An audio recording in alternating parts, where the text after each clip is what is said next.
having free speech and freedom of expression, right? And as soon as Yasser Arafat took over, what happened? All 25 of them shut down. All the money and the funds funneled into Yasser Arafat's rent payments, right? And guess what? Antonio Guterres is never going to get investigated for actually holding those aids. And when he says that, because he wouldn't wait for the blue, it's called the blue vehicles, where Hamas actually escorts these aids to the area. And they were saying, why the hell are you actually being escorted by Hamas? If you are being escorted by Hamas, we're going to shoot those guys. No shit, they're going to do that. So, I mean, this is crazy talk. It's like, are you guys, whose side are you on, UN? Are you the side of the terrorists, or are you side of Israel, like normal people? Like, it seems like even the UN doesn't know the distinction between terrorists and non-terrorists at this point. Yes, because to them, when me and Phoenix have a war, right, I should be sending aid to Phoenix's house. This is them. So in other words, these are the same people that want this war to perpetuate.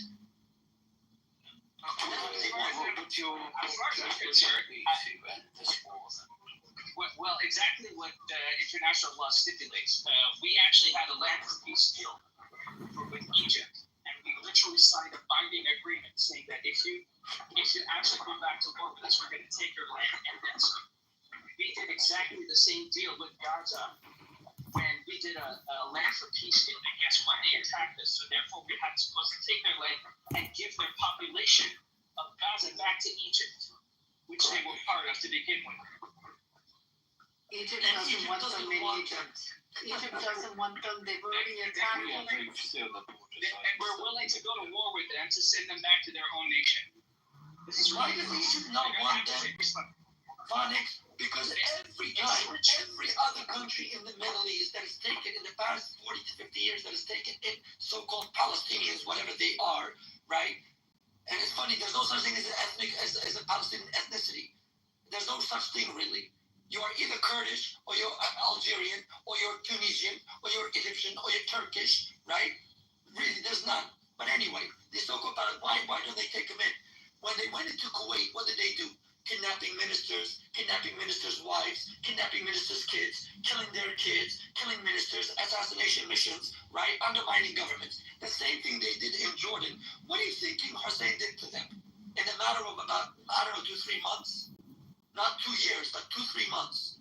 He killed over, 20,000-30,000? Yes, in 2-3 months? And if the leader of Egypt did exactly that after he sent the Palestinians over to the border, then that's on them, not on Israel, by the way. Because if you're but is that not the difference between Sunni and Shia? Is that just not a different? What does that have to do with what we're talking about? Sorry? Well, what about Sunni and Shia? I don't know what you're talking about there. I'm talking about the difference between Muslim countries. Like, obviously, there's divides to that. Oh no, it has no bearing on the subject for one particular reason. Now, Iran supports Hamas, despite the ideological So that's opposition. the Sunni. Right? That's the Sunni. Yes, because Hamas is an armed wing of the Muslim Brotherhood. Ahmed Yassin and Mus'ab Yusuf, who founded this organization, and the charitable organizations, they actually transformed into an armed military wing of the Muslim Brotherhood, Al-Ikhwan al-Muslimin. Okay. But the agenda is really simple. Why does Iran support an organization's armed wing, despite the fact that they ideologically oppose Iran existentially? Why? Because the agenda is simple. The agenda is simple. They agree on many fronts, on many points. Telling You believe it's an anti-Semitic? It is anti-Semitism. It is. Because Islamic eschatology predicates itself on the eradication of Jews and the establishment of an Islamic utopia, Pax Islamica, the Islamic peace, as they call it Darul Islam. So this is something that is well established within the doctrines. Not to mention the killing of homosexuals, regardless of whether you are trans, gay, lesbian, whatever you are. Alpha, quit bringing that up. You don't care. You were really rude to me when you first came up here. Quit acting like you care about the I'm rude to you LGBTQ. as a You person, don't. not for your joke. That doesn't matter. You don't care. You're fake. Oh, Use that as an fine. argument. Sure. If I didn't have 2 gay cousins, I would have believed you. Anyway. That doesn't mean anything. You're rude. Okay? These people don't care. Right now, let me give you the Muslim Association. You're no different. You're no different, Alpha. You don't care. Sure. The Muslim Lebanese Association published a fatwa in 2023. Okay? A fatwa means a legal ruling literally calling for the genocide of homosexuals. This is after a week when all these...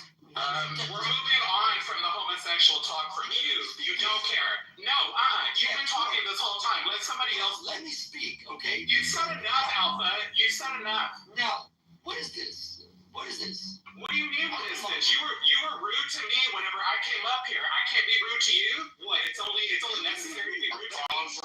Yeah, exactly. Oh, Thousand years from wherever you are. We've had our fun. Let's try and have a serious one now. these people went out there, well-intentioned for the sake of humanity. The Muslim Lebanese Association turns around and literally passes, a death sentence on them. On who? Can you believe that? On who? On who? Homosexuals? The community. You're still bringing this shit up? You don't care for them. You are so rude to LGBTQ people. You don't give a fuck about them. Not me. You don't give a fuck about them. You're no different than fucking Hamas to them. You're up here talking shit. With regards to Israel, their level of acceptance to the LGBT community, it's the same as my country. Absolutely. 100%. It is very... You see, that's the difference. And there's many more differences. What the Western audience doesn't understand is that you cannot try to understand the Middle East, this melting pot part of Asia and Asia at large, by trying to use Western lenses. It doesn't happen. It really doesn't happen. Let me give you an example. When you look at the way people talk about positionality, right? And this is something very well established in humanities. It's idea of positionality. Bobby, please, come on. What is happening? Yeah. Why is that even funny? Don't barbecue, please. This dude was rude to me from the jump. We know what's sorted out. Voice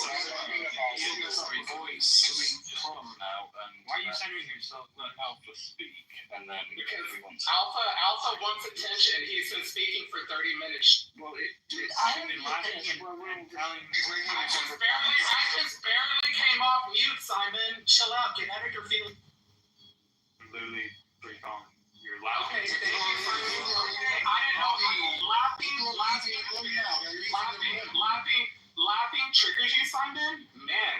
Well, when someone's speaking and making a point, and you're just laughing hysterically, yeah, it's kind of annoying. So what? Laughing is wrong? You can't laugh on a panel? Are you insane? Mute your mic. Well, No, I can do whatever I want. Please. Can I say something, please? We're trying to have a serious political discussion here. I know maybe he insulted you. You guys can sort that out together. This is quite a serious Hey, topic. Tobias, let me say something. He's the one bringing up LGBTQ. Okay? Explain that already, Bobby. Explain that. He keeps bringing it up, Tobias. Why are you whining, Tobias? Why are you Why am I whining? I'm trying to keep control of the whining? room. You're not keeping control of the room right now. You're just irritating it right now. You heard Alpha. Who made you do Yeah, because you're a bigot. You're a bigot. You're a fake. You're a fake, Alpha. You're a fake. You're coming up here talking shit to me, but yet you're so worried for the LGBTQ. You're bullshit. You're a bullshitter. You're a I'm sorry, do you have something to say? Am I... It doesn't matter. You're a bullshitter. You're a bullshitter. You're a bullshitter, Alpha. has nothing to do with your sexuality. Okay, shut up, Alpha. Move on, Alpha. Somebody else wants to talk. Dick to you too, as I do. I don't care, Simon. I'm about to be a dick to you, Simon. Don't start. Why would somebody use the LGBTQ plus community as an argument. My question would be, why would they use it as an argument for something when they have no care for those people anyway? Well, I mean, I basically now froze it alpha to no. Why not having care for people? Barbie, that doesn't mean I don't respect He said that he has gays in his family, Enigma. The fact that he has a problem with Barbie doesn't mean that he has a But problem with Daniel, gay people. there are plenty of people that have gay people in their family who shun them. Why do you think that he is one of them? Why not?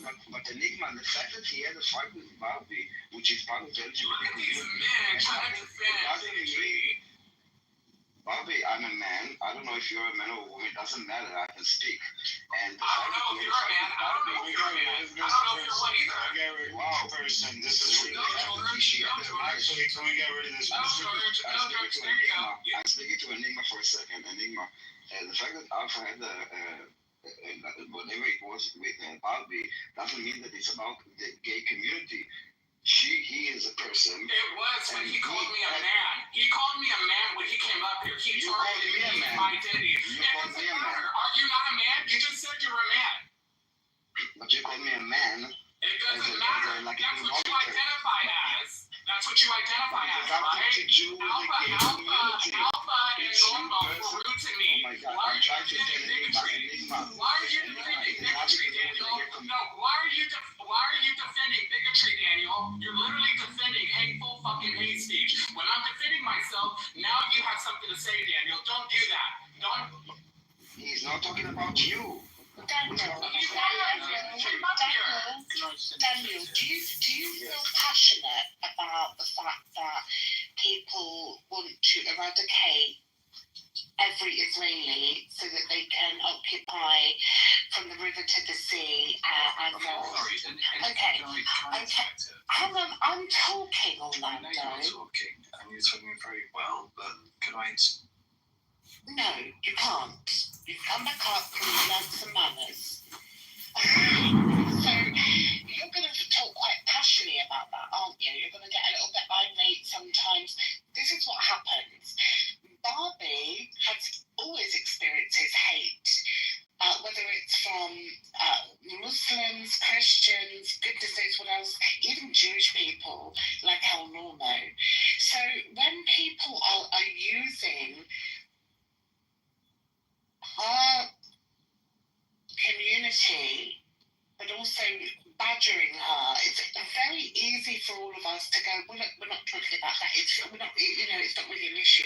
It is a fucking issue. It's a big issue. Enigma, he was talking about the community. He wasn't talking about her. Barbie is the thing. Hold on. Can I reply? Her sexuality. Can I reply to her for a second? Can I reply to her for a second, Alpha? I'm sorry that I'm speaking on your behalf because as a listener. He was speaking about the gay community. She was speaking. Barbie is a woman. What do you mean she? I'm talking about Alpha. And Alpha is a man. And he was speaking about the gay community, not about Barbie. Yeah. And I'm also part of the LGBT. I'm also part of the gay community, and I'm also part of the gay community. And there's nothing that he said was against the gay community. When he first came up here, he started talking shit to me because he didn't like me talking shit to El Normo, who has had a problem with me for many shows now. That's why Alpha called me a man. It was very rude to me. I defended myself. Now every time he gets a chance, he mentions the LGBT. Enigma. Hold on, please. I'm talking to Enigma. I'm not talking about you at all. I get that. But you bringing me up, though. I didn't bring you up. I said that he wasn't talking about you. Can I say one thing? Let me say something. Okay, Let me say something. Bobby, you know I've always supported you, right? And you know that. So I don't appreciate you. I don't appreciate you telling me that I'm whining. Okay, I'm not whining. I'm just trying to keep control. I don't appreciate you trying to monitor me. I don't do that to you. I'm not trying to monitor you. I'm just trying to keep control of the room and make sure the conversation stays respectful and productive. I'm not trying to monitor you. But when you do that, but when you do that, when I'm defending myself, it adds more like flame to the to the pit here. Bro, you're It's just best to just let it happen. narcissist. Shut up, Alpha. Shut up. See, look at this. Look at this. How am I not supposed to defend myself against this, Tobias? How? Okay, so I'll just say nothing. You don't get targeted like that, Tobias. Has anyone called you a faggot, a girl on here? No, they haven't. They called me a man, called me a dude. They called me, after being corrected, they're still disrespecting me, and y'all are all concentrating on how mean I am. I didn't say you're mean. I'm just saying I want to keep control of the room, that's all.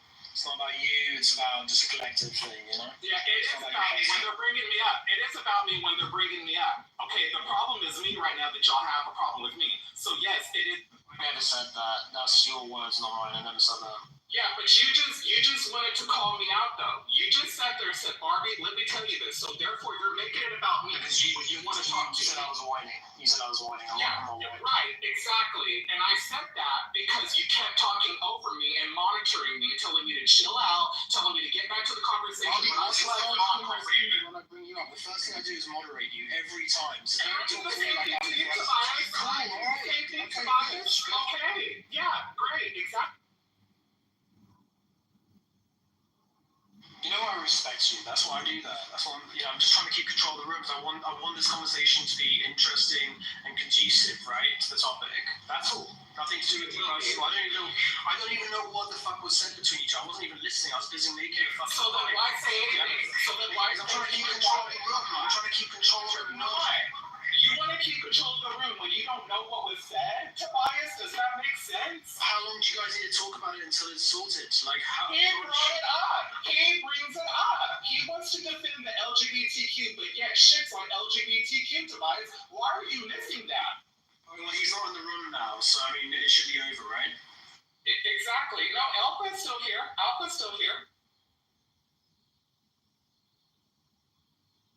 How did I shit on the LGBT? Explain. You are Alpha. When you came up here, you were talking shit, calling me a man, calling me all kinds of shit. Yes, you were.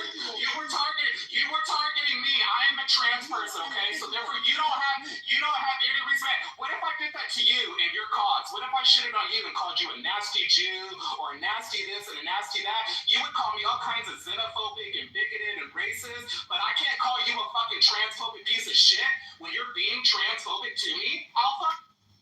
None of that applies to me. So keep crying. Yes, it does. And if you don't want to hear it, you're a fucking psychopath. Move on. Bye. Quit asking to come up here if you're just.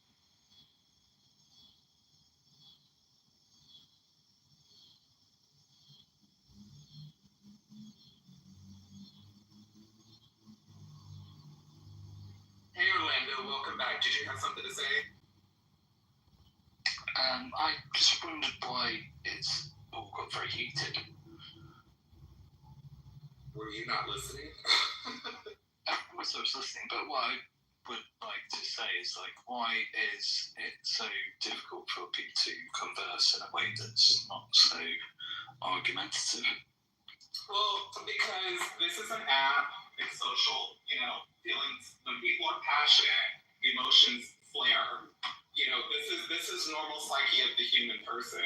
When emotions flare, we're going to react. Not everybody reacts the same though, Orlando. You might handle certain problems on here differently, maybe calmer, somebody would say. But I'm the kind of person that doesn't really do that. Why? Because maybe my life I've been affected differently than you have by life. I'm a trans person. When I get off of here, the bullying doesn't stop, Orlando. It never stops for me. Okay? So when I get on here, when I get on here and it's continuing, I'm gonna be a bitch and I'm gonna get defensive. And it's funny though, everybody on here has been exactly. Hold on, why are you talking over me? Hold on, can I just finish my thought here? You asked me and I'm telling you. Yeah, exactly. I just barely started talking. Anyways, like I'm trying to say, everybody on here has been exactly where I am right now. Okay, they have been mad, they have been angry, they have said things they weren't supposed to, right? Why is it a big deal when I do it? Why? Because y'all want to stay on the conversation? Well, look, when y'all are bringing up LGBTQ people, I'm going to definitely say something about that. And Orlando, you're more than welcome to come back, but you weren't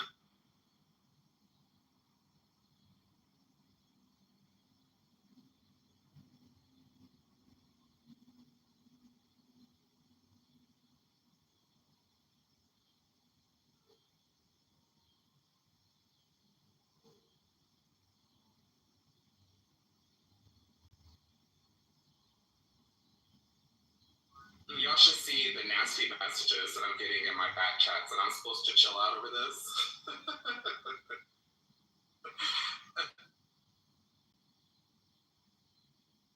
Yes, Orlando.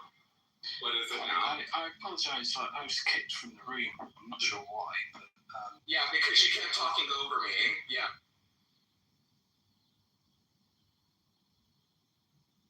yeah, I'm sorry about that. No worries, you're back up. The one thing I would say is like,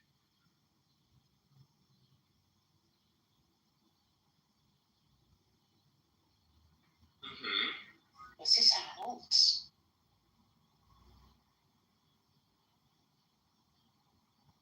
Orlando, we cannot hear you. Or it's just me. hey, I'm back. Am I back? Yep, loud and clear. Loud and clear. Okay, brilliant. One thing I would say is like, would you not want to have some kind of conversation with other people without talking over them? Well, that's what you were doing, Orlando, the Do whole you time. think that question, now that the room's kind of calmed down a bit, is conducive to moving forward, or are you trying to relight the fire and be a gaslighter? I don't. But no, I'd say it's Oh, you sound like you're very unsure with yourself, Orlando. You sound like you're very unsure with yourself as well. Do I? Oh. What are you going to do about that then? Well, I'd ask you where you came from. My mother's vagina canal. Okay. Is there any possible part of your life that you would think about that's made you kind of unsure of yourself? No, not at all. I can ask the same thing about you. Is that why you're stuttering and stammering over your words? Yes, possibly. Okay. I've not talked to a celebrity before, so. Oh, I'm not a celebrity. Are you sure? Yeah. Who said I was a celebrity? Well, I think. Do you see me as a celebrity? Do you think that I'm... I suppose so, yeah. Okay, well, do you want my autograph? No, I don't think that. Okay. This This conversation is boring. Should we get back to something a bit more meaty? Well, Yeah, let's do it, Enigma. Orlando, we're moving on. George and Kitty, welcome. Do you have anything to say to the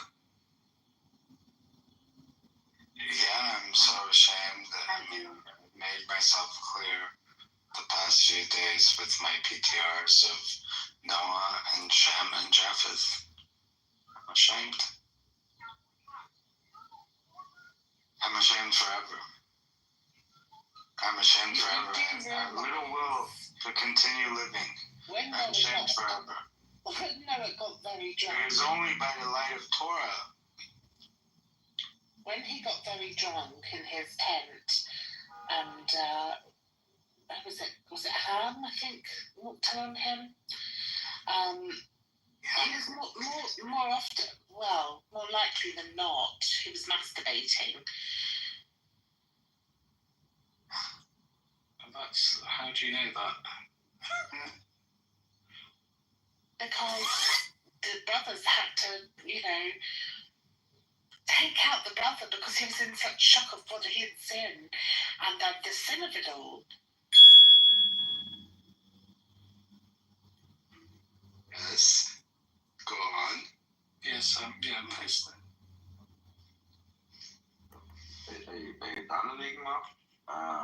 Or can I address the title? You could address the title. Please. I'll be kind of quick, but it says, why do Hamas allow the starvation of their own people? And I think allow kind of means that they are not actually the one manufacturing it or causing it, or I think allowing is a bit too weak, not too weak, maybe a bit misleading, that there's like an external source that you just allow it. No, they basically manufacture it, and the reason why they do this is because human tragedy in Gaza is basically would put international pressure, as it does, on Israel to stop the war, because Hamas cannot win any other way except international pressure. So that is my addressing title. I agree. I think if Hamas, as a political figurehead governing the people, had the best interests for the people, they wouldn't have spent all the money on the artillery and the missiles and everything. In a sense, this war that they're never going to win. It was the tunnel system, basically, that was the most expensive.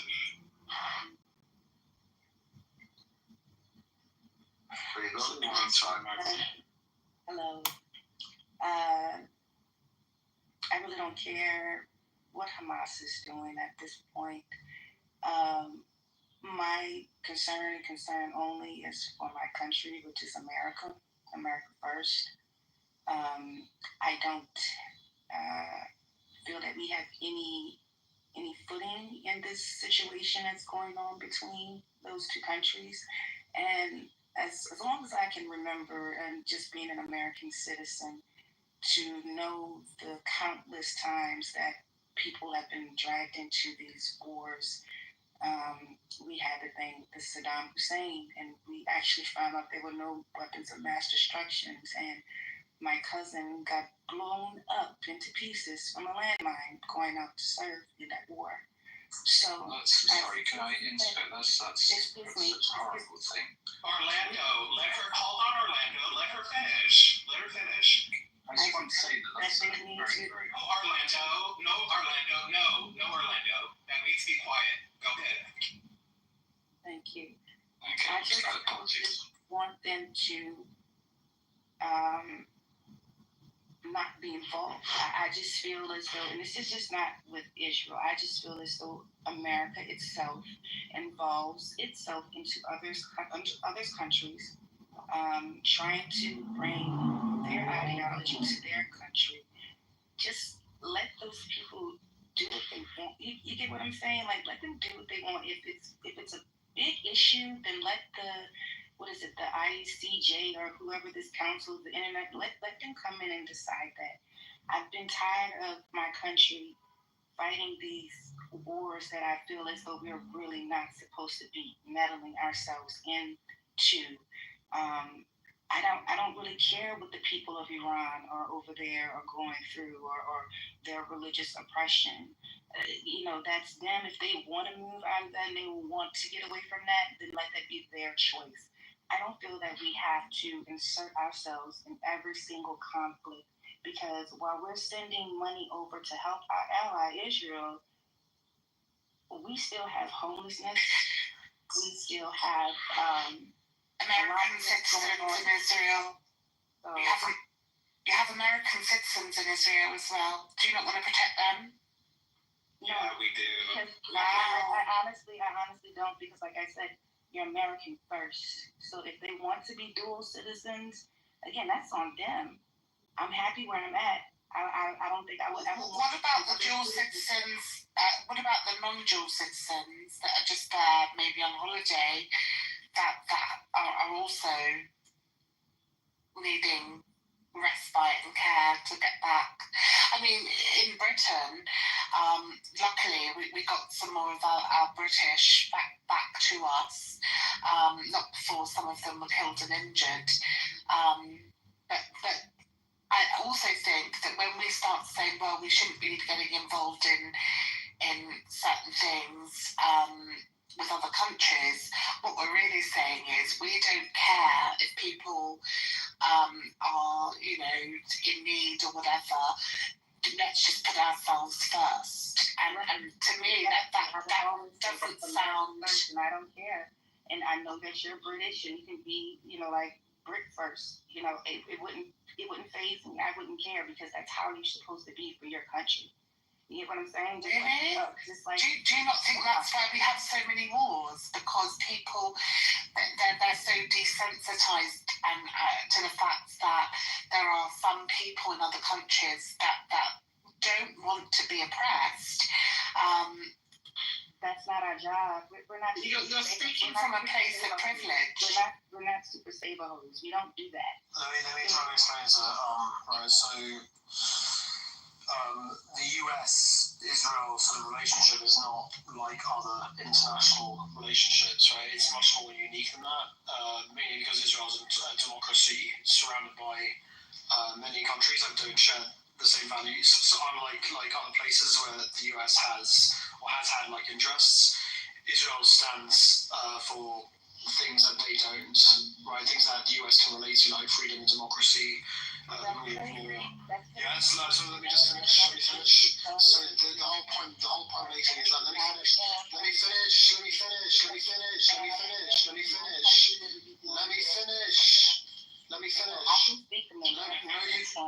Oh my God, is she serious? Very serious, yes. Well, stop talking then. It makes the situation different. Let me finish my point. I'm going to have to beat you, okay? It makes the situation very different. The US isn't just helping like any other... Why are you giggling now? What's wrong with you? Because you made a crazy statement. Oh, yeah, out of there. You're fucking out. Bye-bye.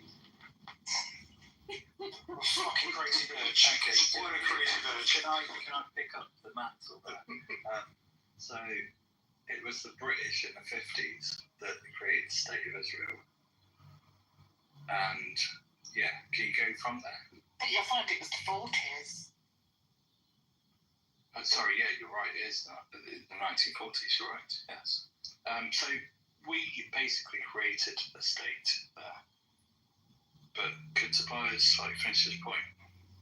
I was almost at the end of my point, which is that it makes the situation different because the US isn't just helping like any other country. It's backing a close ally that faces all these threats, and Israel provides important intelligence and military support and helps keep both countries safe. So when people say the US shouldn't support Israel in the same way they try to say it shouldn't be supporting intervening in other countries, it means how special and important this alliance really is. It's more than just politics, which is also that silly woman that was in here a second ago who couldn't string a sentence together. Doesn't understand. It's about standing with a democratic partner in a dangerous region. Necessarily a structure. I mean, it's why we have Israel in the Eurovision Song Contest. No, that's not the reason, actually. Israel is part of the EBU, the European Broadcasting Union.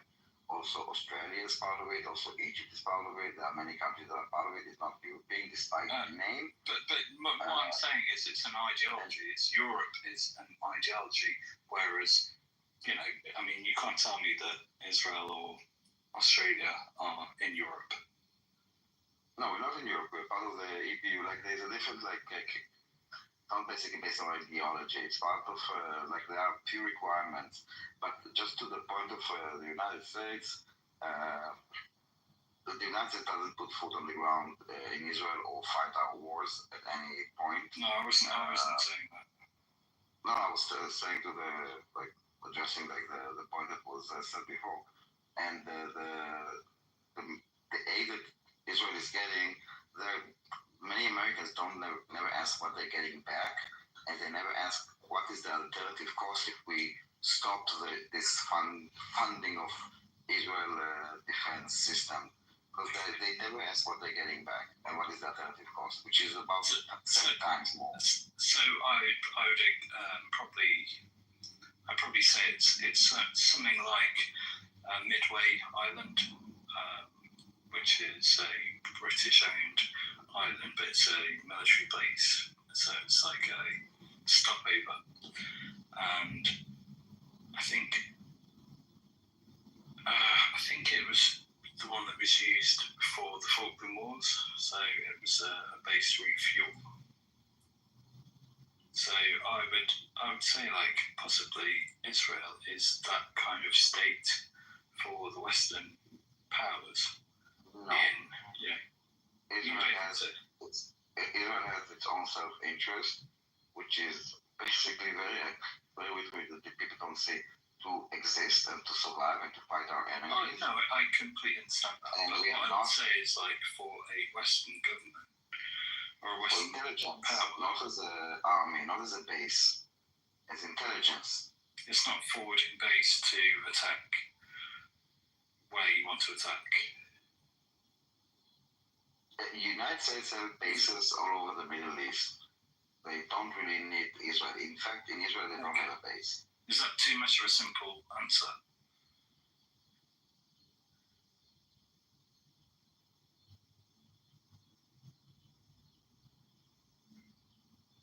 Sorry.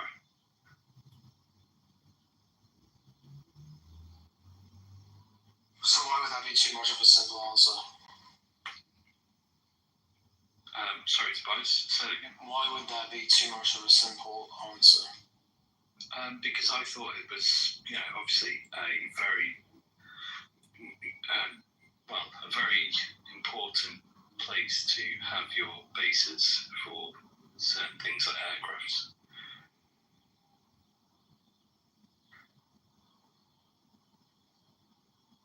I mean, we could talk about nuclear power as well. If you have nuclear weapons. Yeah, it's not. I'm trying to say so it's a close ally of the US, but it's not like a hub for American military bases. Is that what you're getting at? That it should be a hub for American military bases. Is that what you're saying? I think it is a hub for. But it's not a hub. It's not. Yeah, the reason, look, the US already has like strong military bases in other countries like Qatar, Saudi Arabia and Kuwait. Yeah, they are much better suited for that sort of thing, right? Okay. But Israel's military is very capable on its own. Doesn't need the US. That's not like hopeful thinking. This is actually true because the Israeli-Egyptian war, they were basically about to be wiped out before the US put their fighter planes and gave their fighter planes to Israel. It was there. Sorry, go ahead, Bobby. I just wanted to ask real quick, where do you get your information on that? What do you just like Google this, or where do you get your sources? A little bit of this, a little bit of that, possibly. I don't know. I do research stuff, but I'm willing to learn. So I'm here as maybe I'm wrong. Okay. And I'm quite happy to be. So how long have you sorry, Bobby. Did you finish what you want to say? I don't want to interrupt you. No, you're fine. Okay, thanks. Were you referring to the Yom Kippur War, yeah? Yes. Right. Yeah, but Israel didn't depend on the US. I mean, the US helped them, but it didn't depend on the US. Like, Israel's own military strength and intelligence capabilities are among the most, advanced in the world, right? The US provided, They are now, yes. Yeah, no, they were then as well, but the US provided important weapons, but it's the same as it was then and is now. Israel fights its own wars and defends itself independently. The value of Israel is more about sort of their intelligence sharing and partnership than anything like US bases. Okay, I was talking about the air superiority, of the Israeli war. Yeah, the way that it works basically that with the United States, we basically have collaboration on weapons, including aircraft. So, for example, we get the F-15 and then we make it into the F-15I. The I represents Israel. Right. We make improvement. What? That's it. No, sorry, carry on. And then we have an exclusivity deal with the United States. So we are actually fighting wars, okay? And this is how we help develop and improve weapons that the United States is also creating. Also, at the end, our enemies are the same enemies of the United States. So when we fight our weapons against weapons from Iran or China or Russia, this is the same weapons the United States will be fighting if they will be fighting when they will be fighting. Which is the United States. Which is exactly what's happening in the Ukraine. I suppose it's a weapon testing place.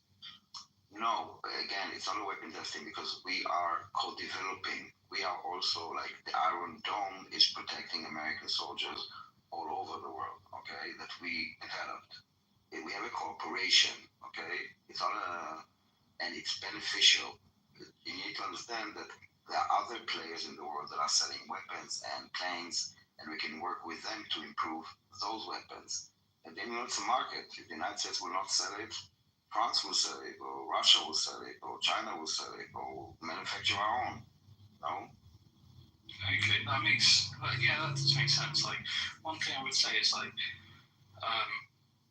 what would your view of what Dwight D. Eisenhower said when he left office, his speech? Do you know that?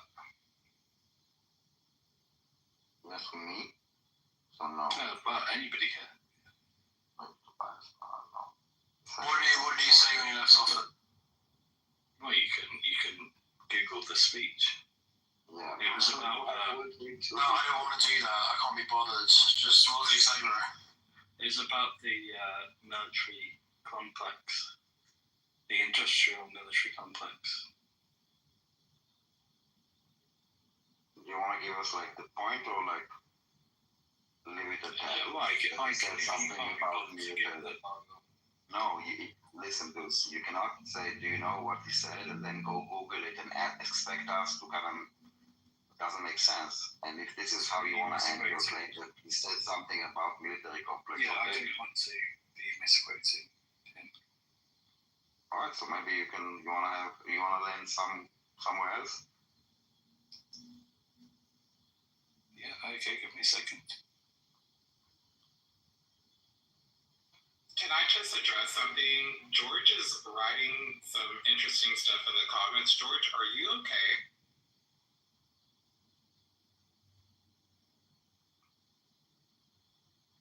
Hey, sorry, I'm washing my hands.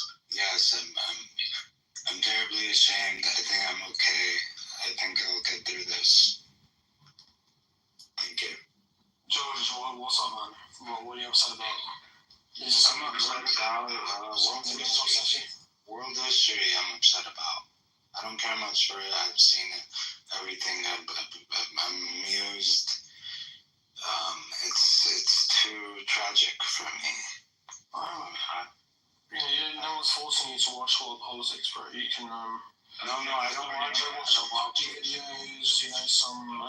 Why is this your response? No, I'm being honest. I'm not being facetious. I mean, just something that's. I'm doing my duty. What? Sorry, can I? Would you like me to say it, or can I add it to the messaging board? Go ahead, man. I can talk. Yeah, I can say that. Not very good reading, but okay. In the councils of government, we must guard against the acquisition of unwarranted influence, whether sought or unsought, by the military-industrial complex. The potential for this is disastrous rise of misplaced power, and will persist.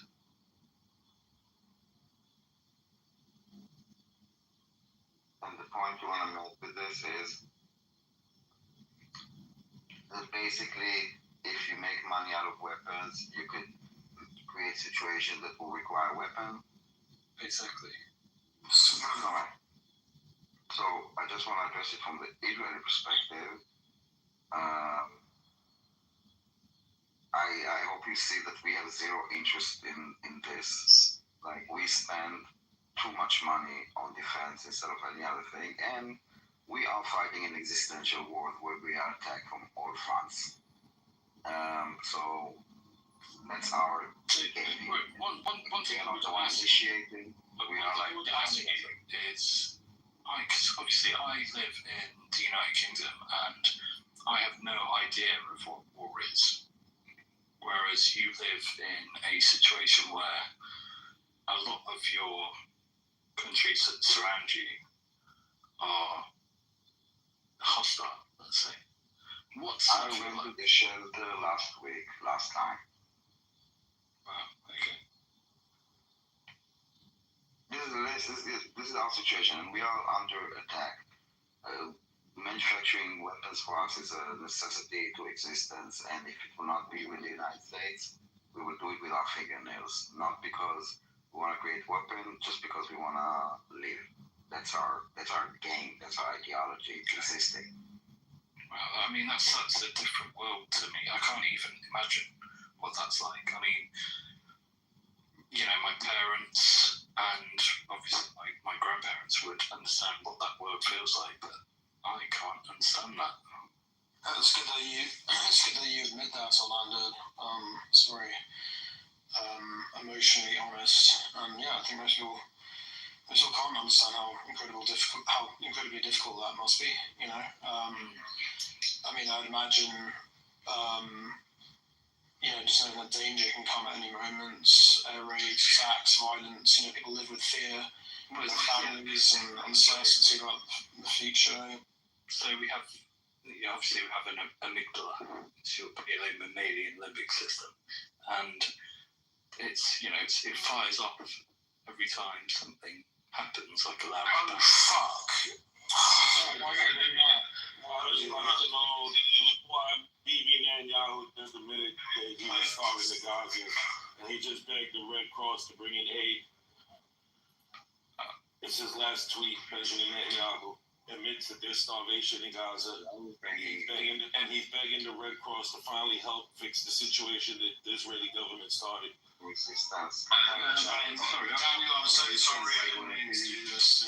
No problem. He was appealing, just because people already heard it, he was appealing to the Red Cross to make sure that the hostages will get food, because the Red Cross are in Gaza. Because they're starving And Israeli government. It's starving the hostages. I'm sorry, did I do something wrong here? No, it's about resistance. He's like, He's notorious, right? Yeah.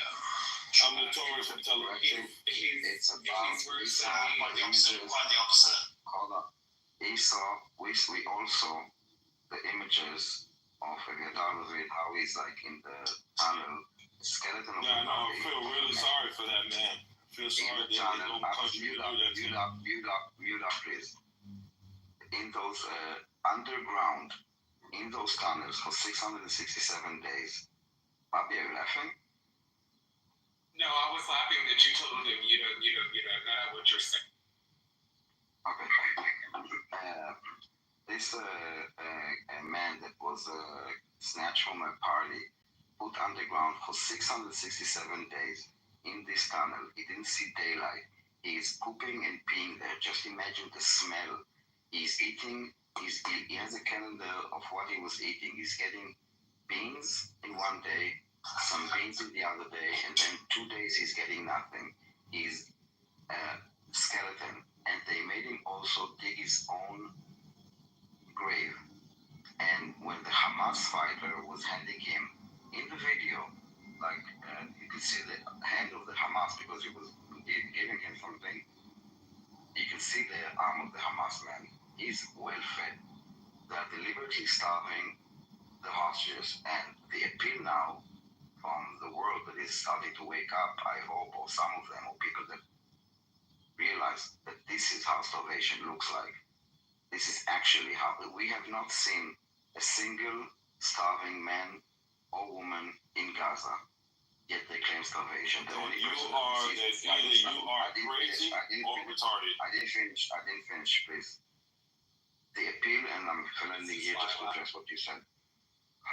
The appeal to the Red Cross, which are in Gaza, as we saw when the hostages were released, they got them from Hamas. They are in touch with Hamas.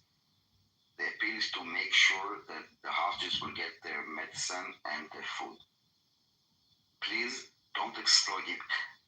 Resistance, if there is a shred of humanity left in you, go look for the video of Aviatar Levy. Look at him, watch this video a few times. Try to imagine someone that you care about in this situation, was in a party, and all of that I described right now. and don't use him to continue attacking us. Please, like, use the. I didn't see it until now, but I would believe that even you can have a bit of humanity. And if not, please don't speak. Yeah, very hopeful. Well, no. Well, I have all the humanity. You people lacking it. So hold on now. Let me speak. Wait, First, hold on. Wait a minute. I just wanted to say to Danny real quick. When I was laughing, I've talked to Resistance before. I know what he's like, so that's why I laugh when people handle him. That's all it was. Yeah, I just wanted to kind of clear that up. Go ahead. I got it. once again, I'm the one doing the handling here. But Daniel has given misinformation because yes, we've seen the gruesome images of the poor Israeli who is being starved. Absolutely.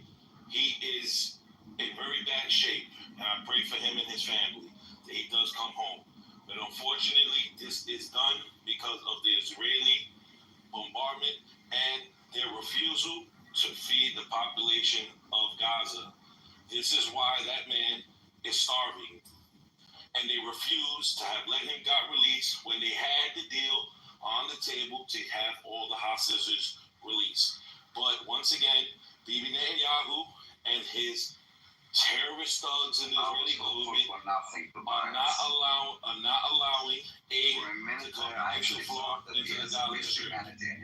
I have humanity. I don't want that man to be going through that. The reality is he's going through it because Israel does not allow aid into Gaza. Resistance. So how did the aid get to the man that is sitting, the Hamas fighter that is sitting with him in the same tunnel? How did he get food? Because Hamas is. And why do I not see anyone else starving in Gaza except for? Well, I can show you tons of pictures. Hold on. You asked, right? Let me answer. Children. No, I'll show you adults. We'll show you adults that died. They are the same.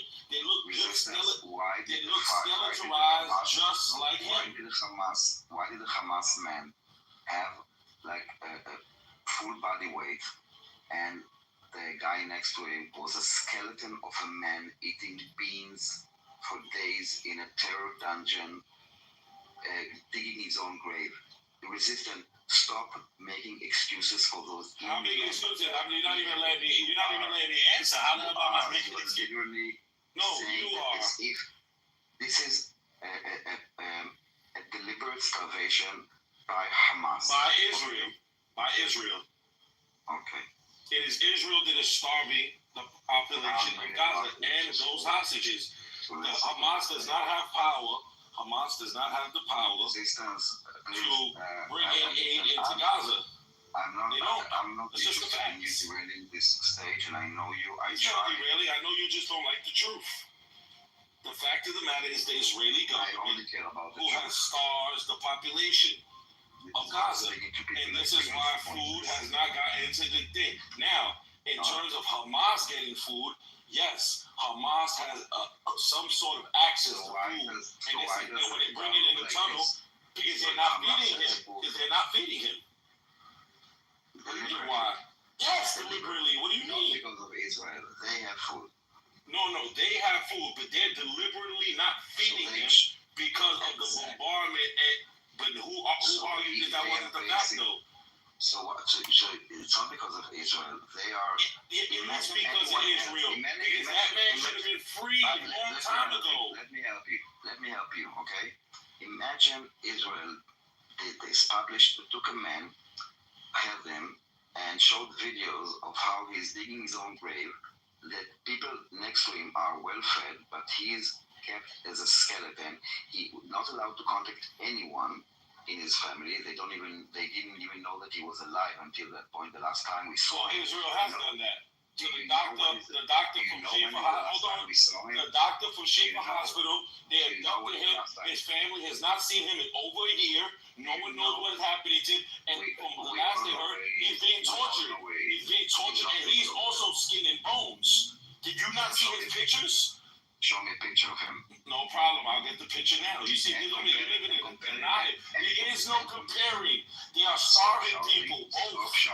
Hamas is starving. The Israeli hostages, and Israel is starving the Gaza population. I deal with reality. I'm not going to engage. It's Yes, because you're in denial. That hostage should have been freed a long time ago. But because of Bibi Netanyahu wanted to continue the genocide, the poor Israeli hostage has to suffer because Israel wants to continue killing. He should have been home a year ago. Listen, I will not let you abuse I'm sorry. It's too much for me. I'm taking him down. I know. That's what he does. He does that shit every time. He does. Sorry, what does he do? Are you insane, Melinda? Being an animal, basically.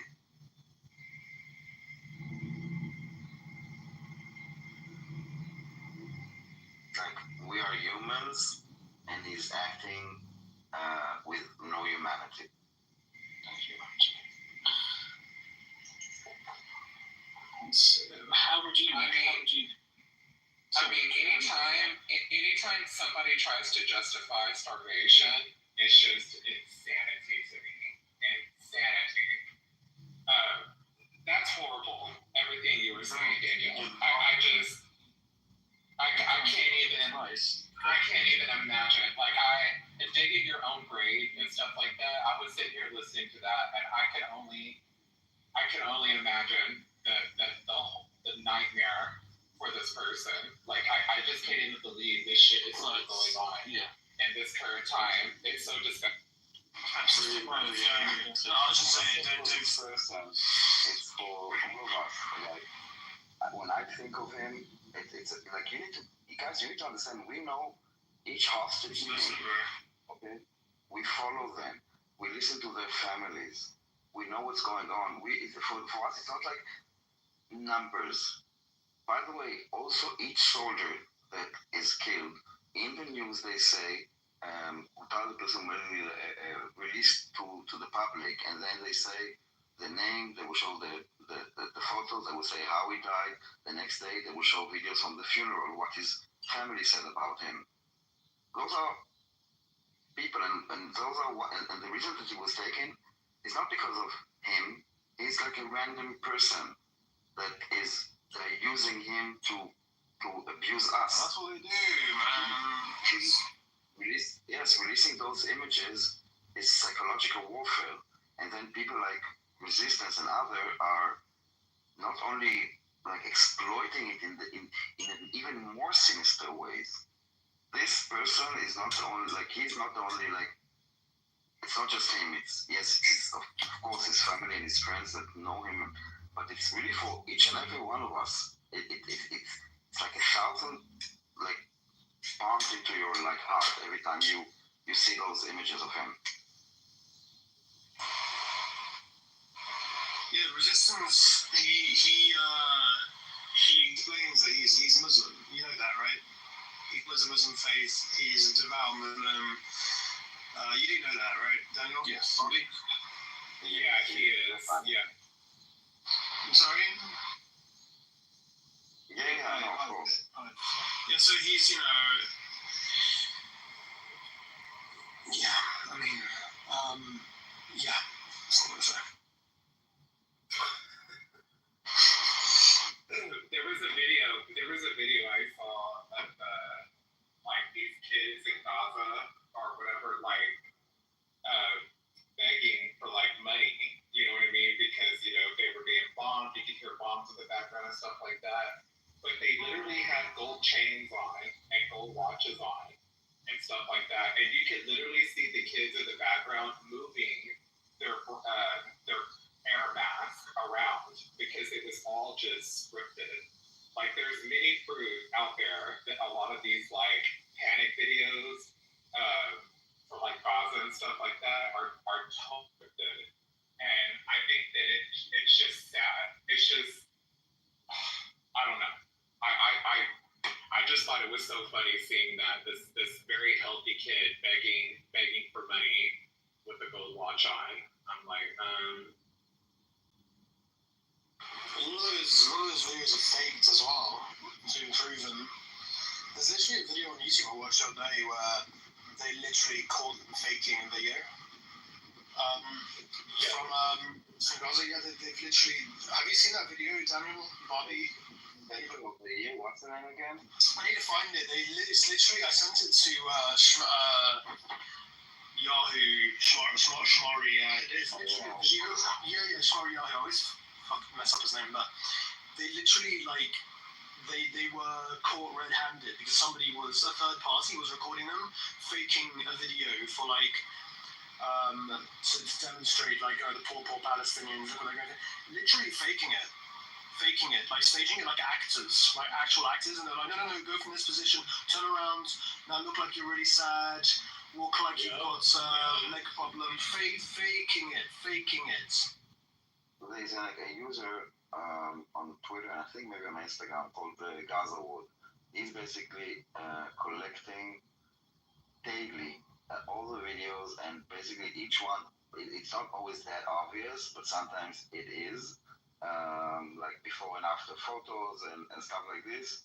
It's an industry, and what you can see there, that not only they are faking many videos, but they have access to ambulances and to hospitals and to communities, and they're working everywhere.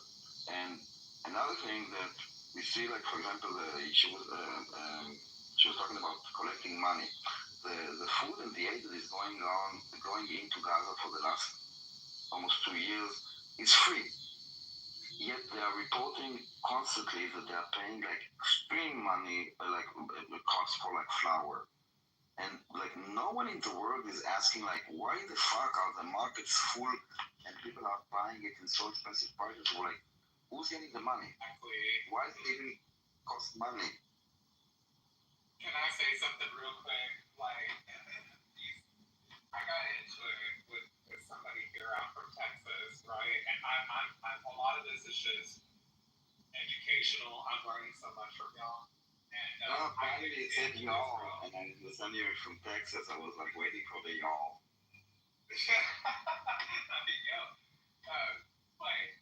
One thing is a lot of these liberals here, they'll say they're pro Gaza, save Palestine and stuff like that, and it's save them for what?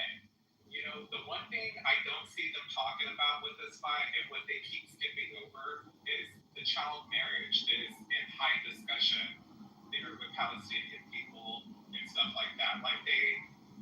There's so much child endangerment that goes on there, specifically surrounding around child marriage. They have an issue with that there. But when you bring this up to people that are pro-Palestine and save Gaza and stuff like that, it's well, you don't give a fuck about the kids. You don't care. Because there's literally people there that are trying to stop, children from being married. What about that? Why don't y'all fight about that? That's an actual cause that needs to be talked about, but they don't want to do that. Israel is starving them and this and that. Man, look at what they're doing. They don't like anyone. No, I mean, it's even simpler than this. When the war in Ukraine started, the entire world opened their gates and all the women and children left Ukraine. Where's the advocacy? They could say, it's war right now, with no children, no marriages right now, they are dying. Okay, so why aren't you advocating to let your government, whatever government it is, to let the women and children out of Gaza? Like we do in any other war. Why no one is advocating for this? And by saying, no, Israel is killing women and children. Okay, so why don't you say, get them out? No one is saying it. No government said, we open our gates for the women and children of Gaza. Come in, Egypt. Go to Sinai. The women and children, Sinai is huge. We will open a tent city for you. Whatever. No one is doing anything for the women and children, except using them to pressure Israel to stop the war. Why would we stop the war? We want our hostages back. We want Hamas demilitarized. Who disagrees with any of those causes? No one. Not a cause, it's an objective. So what do you want? Not you. Yeah. Using them, like you say, as an excuse. That's exactly what that is. That's why I look at all this and I'm like, they don't get two flying fucks about their own fucking people, and we're gonna fight for terrorist group, which is Hamas. You know, they have a major issue with fucking children. You know, they have a major issue with female genitalia mutilation. They have a huge issue with the way they treat women. They have a huge issue with LGBTQ. I mean, like, what is it? Like, I don't understand. Like, I just sit back and I'm like, yeah, I get it. Innocent. I'm all for the innocent people that getting hurt. You say big issue, they execute LGBT. It's not a big issue. They kill them. That's a major issue, not a big issue. Yeah, we should send in Quiz for Palestine. I think that will help the cause. You know what I want to say to the Quiz of Palestine? You know, I believe like in this world that we should use like homeopathy, like go with the flow. Meaning like, yeah, Quiz for Palestine, let's make a fundraiser to do a gay pride in Gaza or like with the Palestinian state. I'm like, yeah, let's do this. Like, let's recognize the Palestinian state and let's see if this will make a parliament will pop and a government and a judicial system and a constitution and laws and police stations. It doesn't happen like this. Or even with the aid, you know, that Hamas is stealing. There's no. I say let's flood Gaza with like do a mountain of flowers so it will be so cheap that Hamas will not be able to profit from this, and there will be enough of the population. Like, instead of like going against it, just do more and let and expose everything. That's a good question. I'd like to ask, what do you think Greta Thunberg's Oh my god. little ship? Oh my god. I think even that name makes sense. Okay, well, hold on. I'm just gonna say this, and her just to be on the side of like, because isn't she like what 19, 18? She's like a kid, right? But her heart is in the right place. She's just a kid, you know. She's just trying to fight the good fight, I guess. And I don't wish any harm on Greta. You know, I think that it's just sad that wasn't that all like kind of like dramatized. They figured out like it wasn't really. Yeah, I think it's very much immediate. What do they call it? The Dream Goblin, yeah? Yeah. Dream Goblin. That's just so fucking good. She's fucking stupid. She has no understanding of the conflict. You know, so simplistic, one-sided. She blindly supports the cause. She clearly has never studied. You know, even Trump like makes a good reason, explains this very thoroughly. Whatever you might think of Trump, I mean, you got it absolutely right. Her activism, you know, she's just reckless. I don't know what to say about her. She can't be taken seriously. If she wants to be taken seriously, she should like stop using her platform to like spread just basically propaganda, right? That's what she spreads. Yeah. She's a fucking idiot. She shouldn't have any. She should not be. She shouldn't be famous. I don't know why she's so famous now. Like nobody should know who the fuck this silly girl is. They should have let her. They shouldn't have stopped her. They shouldn't have stopped her on the way to Gaza. They should have let her continue going. She wouldn't be here. We wouldn't have to worry about her. Well, the thing is that if something would happen to her, Israel would be blamed. That is the. It's a paradox. But it's amazing. It's amazing how she just abandoned her like trademark cause. And you know when the IDF stopped the ships, they said, okay, throw all the electronics to the water, like the computers and the phones. Greta Thunberg threw a cell phone to the ocean for the Palestinian cause.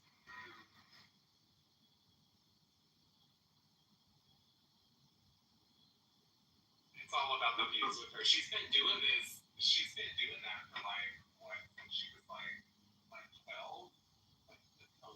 She's been doing activism work. I think that's why she got so much traction because she was so young, you know, doing activism work. But she's been proved many times that you know she is very much producing propaganda. You know that a lot of the stuff that she says is not. There's no truth on.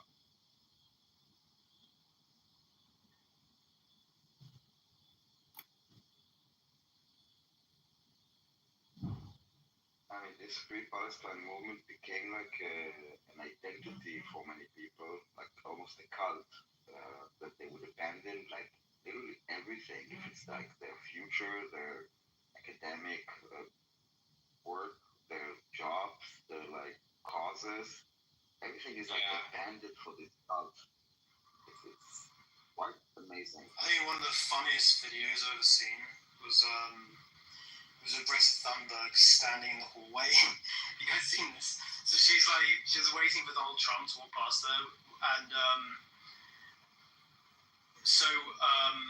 she's clearly like waiting to be noticed by him, and she kind of obviously expected like a confrontation or like a dramatic moment, and he just strides right by her like she's not even there. I thought it was fucking hilarious. And she looked mortified. You know, oh man, whenever I get sad, I watch that video. It makes me very happy. He didn't even fucking know who she was.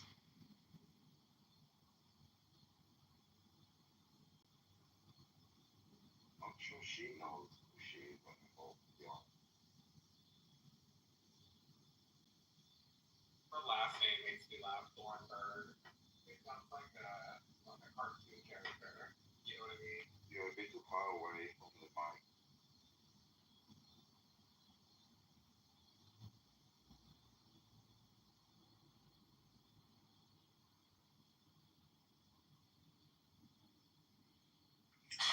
Does everyone have some kind of view of September the 13th? The Tommy Robinson. She's 22, by the way. Robbie. She's 22, not 19. I'm sorry. No, sorry, I was going back for that. Tommy Robinson. September the 13th video up. Before you carry on, because it's like 4 a.m., I will say good night. Thank you for the conversation. Good night, Daniel. Bye, Daniel. Good night.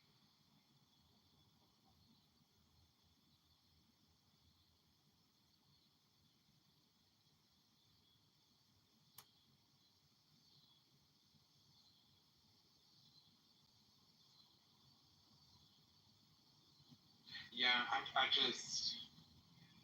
don't know. I like I said, I'm very ignorant to a lot of the fight, you know, and stuff. I hate war. I hate it. I'm a part of different LGBTQ groups and stuff, and I've talked to a few Israeli LGBTQ people, and I've always gotten the impression from over there that it's very lovely, very safe, very open. You can be queer there, and without having a penalty, you know what I mean? Yeah, definitely. But what I've heard also from like Iranian and Palestinian people is that, you know, they have to keep it secretive. You know what I mean? They're in fear. They don't always talk about it. There was even a user on here that's Muslim and says that he is gay, but he does not dare talk about it in his family. And I'm like, well, why not? Because they're so against it. Well, why would you want to be a part of something that's so against you, that's even a threat to your well-being? So, I mean, but I have talked to, you know, people from over there online, and they are scared. You know, they don't want to be there.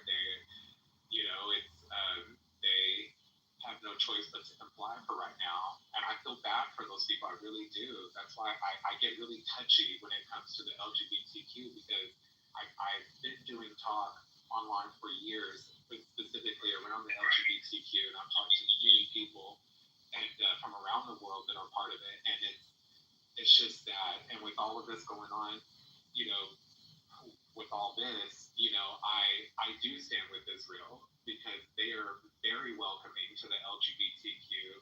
I think that in the Middle East that is pro. I mean, look at Tel Aviv. I mean, like they're like it's basically like Miami. It's the equivalent of like Miami. Miami is pretty fucking gay, but I hear Tel Aviv is pretty gay, pretty open. A lot of gays from Israel, they all live around that area. Like it's just really cool, colorful, inviting, vibrant. Like I said, no penalty for being who you are. Trans people exist. Like it's a very nice environment. I do want to go one day. I would love to visit Israel and go to Tel Aviv and do the Pride and stuff like that. That would be great. Maybe meeting with Tobias can. You'd have a great time. I mean, definitely one of the best. Yeah, I would definitely. I'd go with her. Yeah, it's one of the best countries. You know, it's for it. It's. I mean, yeah, it's true that some like religious communities, like same with like obviously Muslims, but also Christian communities. They disagree with homosexuality because of their beliefs. But the country, it supports and protects LGBT rights. There's a lot of gay bars there. There's a lot of gay clubs. A lot of community there. But yeah, the challenge around acceptance often comes from like religion in general, right? It's not just in Israel; it's everywhere. Yeah. So yeah. Well, I don't know. You'd have no idea. Yeah, thank you. And I do want to go one day. But that's why anytime I've ever had a problem with someone from Israel was usually from the religious stand. It's never the country. Never. I love Israel. I think it's beautiful. So it's more the denomination. Exactly. That's where I get passionate because it is effective to LGBTQ. And I have to stand in there with them because, some LGBTQ people that I've talked to from the area, they're, they have to fight against it too. So yes. But it's not like the one in Gaza and stuff like that. Like they're not pushing people off for being gay. They're just protesting. And we do that. They do that here in America. We have gay pride events and you'll see Christians and Catholics and all kinds of religious groups protesting, telling us all we're going to go to hell. It was Adam and Eve, Adam and Steve. Yeah, all of that. We kind of have a little bit of backlash here, but in the UK, but at the same time, it's nowhere near what possibly you would. No, I love nowhere near Orlando. Yeah, nowhere near. No, I mean, there is a sort of like thing in the UK, like it's there is like I think it's obviously very different now. From what it used to be, but so I don't know how old you are, Orlando, but I'm 35. 39. Okay, right, yeah. So when we were kids, it was it was really bad in school. It was terrible. Now I think it's still bad, but like the kids get in a lot of fucking trouble if you call someone like the F word or something, you might get expelled now. It's not the same as what it used to be. Good. That's really good that they've taken action on there. The thing about the UK in general is I want to go there so bad. Since I was young, I've always loved the UK, and I understand that there's bad apples everywhere, and I understand that nowhere's perfect. But for me, I just feel like the UK really speaks to me and always has for many years. So I've never been. I want to go so bad. It's definitely on my bucket list. And Orlando, we're the same age. Wow. We're both the same age. Right. That's great. I mean, there's lots of places around here. Like, I mean, just to go out into nature. I mean, it's, a lot of the cities are very, there's a lot of people there, basically. But if you go out into the wilderness, like, you can literally spend, a few hours out there and not see anybody. So, yeah, I'd say the Peak District, the Lake District, and maybe the moors, like Exmoor and the Yorkshire moors. They're the ones that I would recommend. Definitely.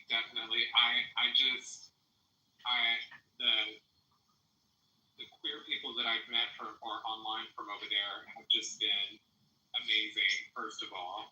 And I want to go because I love fashion, and UK is like a fashion, one of the biggest fashion capitals. So I want to go for that. And I just want to go. I want to go to the fashion shows. I want to eat the food. I want to meet the people. A lot of my friends have went. They loved it. What's said it's a smaller room. Can I? Sorry. You scared the living shit out of me, Kai. I wasn't looking at my phone. Oh my god. Yeah, welcome back, Kai. What did you want? No, I just wanted to say, like, Hey guys, what's up? What's up, man? hey Tobias, you know I'm quite sensible. I just come here, like, I respect Jews. You know, Jews were the original. Sorry, that can sound weird. Jewish people, like the Torah and Moses, David and Aaron. These are like the original people. Abraham, obviously. You say Abraham in Arabic. Yes, like I'm not a Jew hater at all, bro. And I come in these rooms to show you guys, like, Islam is not a hateful religion. It's just Arabs that are hateful. And you guys are gonna have your opinions, but I really hope you guys understand that. No, I understand why you feel. Yeah, I can understand why you feel that way. It's the only thing we were pointing out is that if you make a broad statement like that, obviously there's going to be a lot of backlash. And it will. Well, my parents have been here. My parents left the war in Sudan. I'm an American born citizen. Amen. And I'm proud of this country.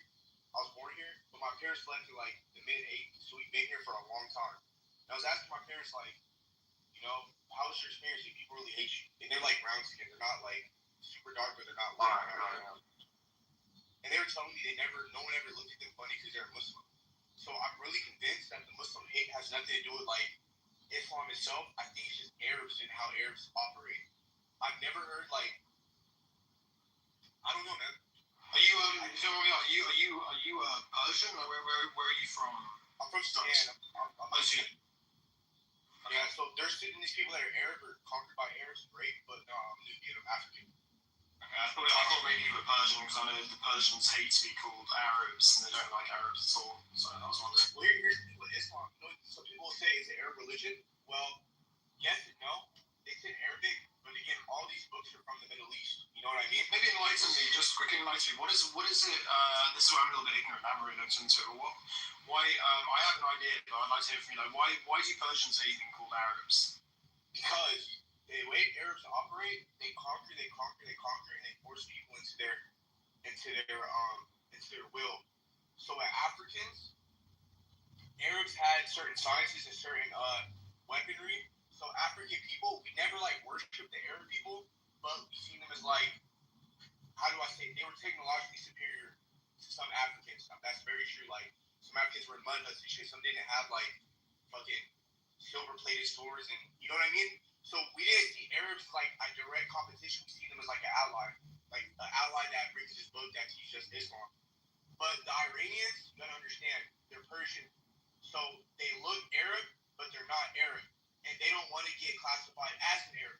So their problem with Arabs is that Arabs want to dominate the Persian field. So it's kind of like a better example.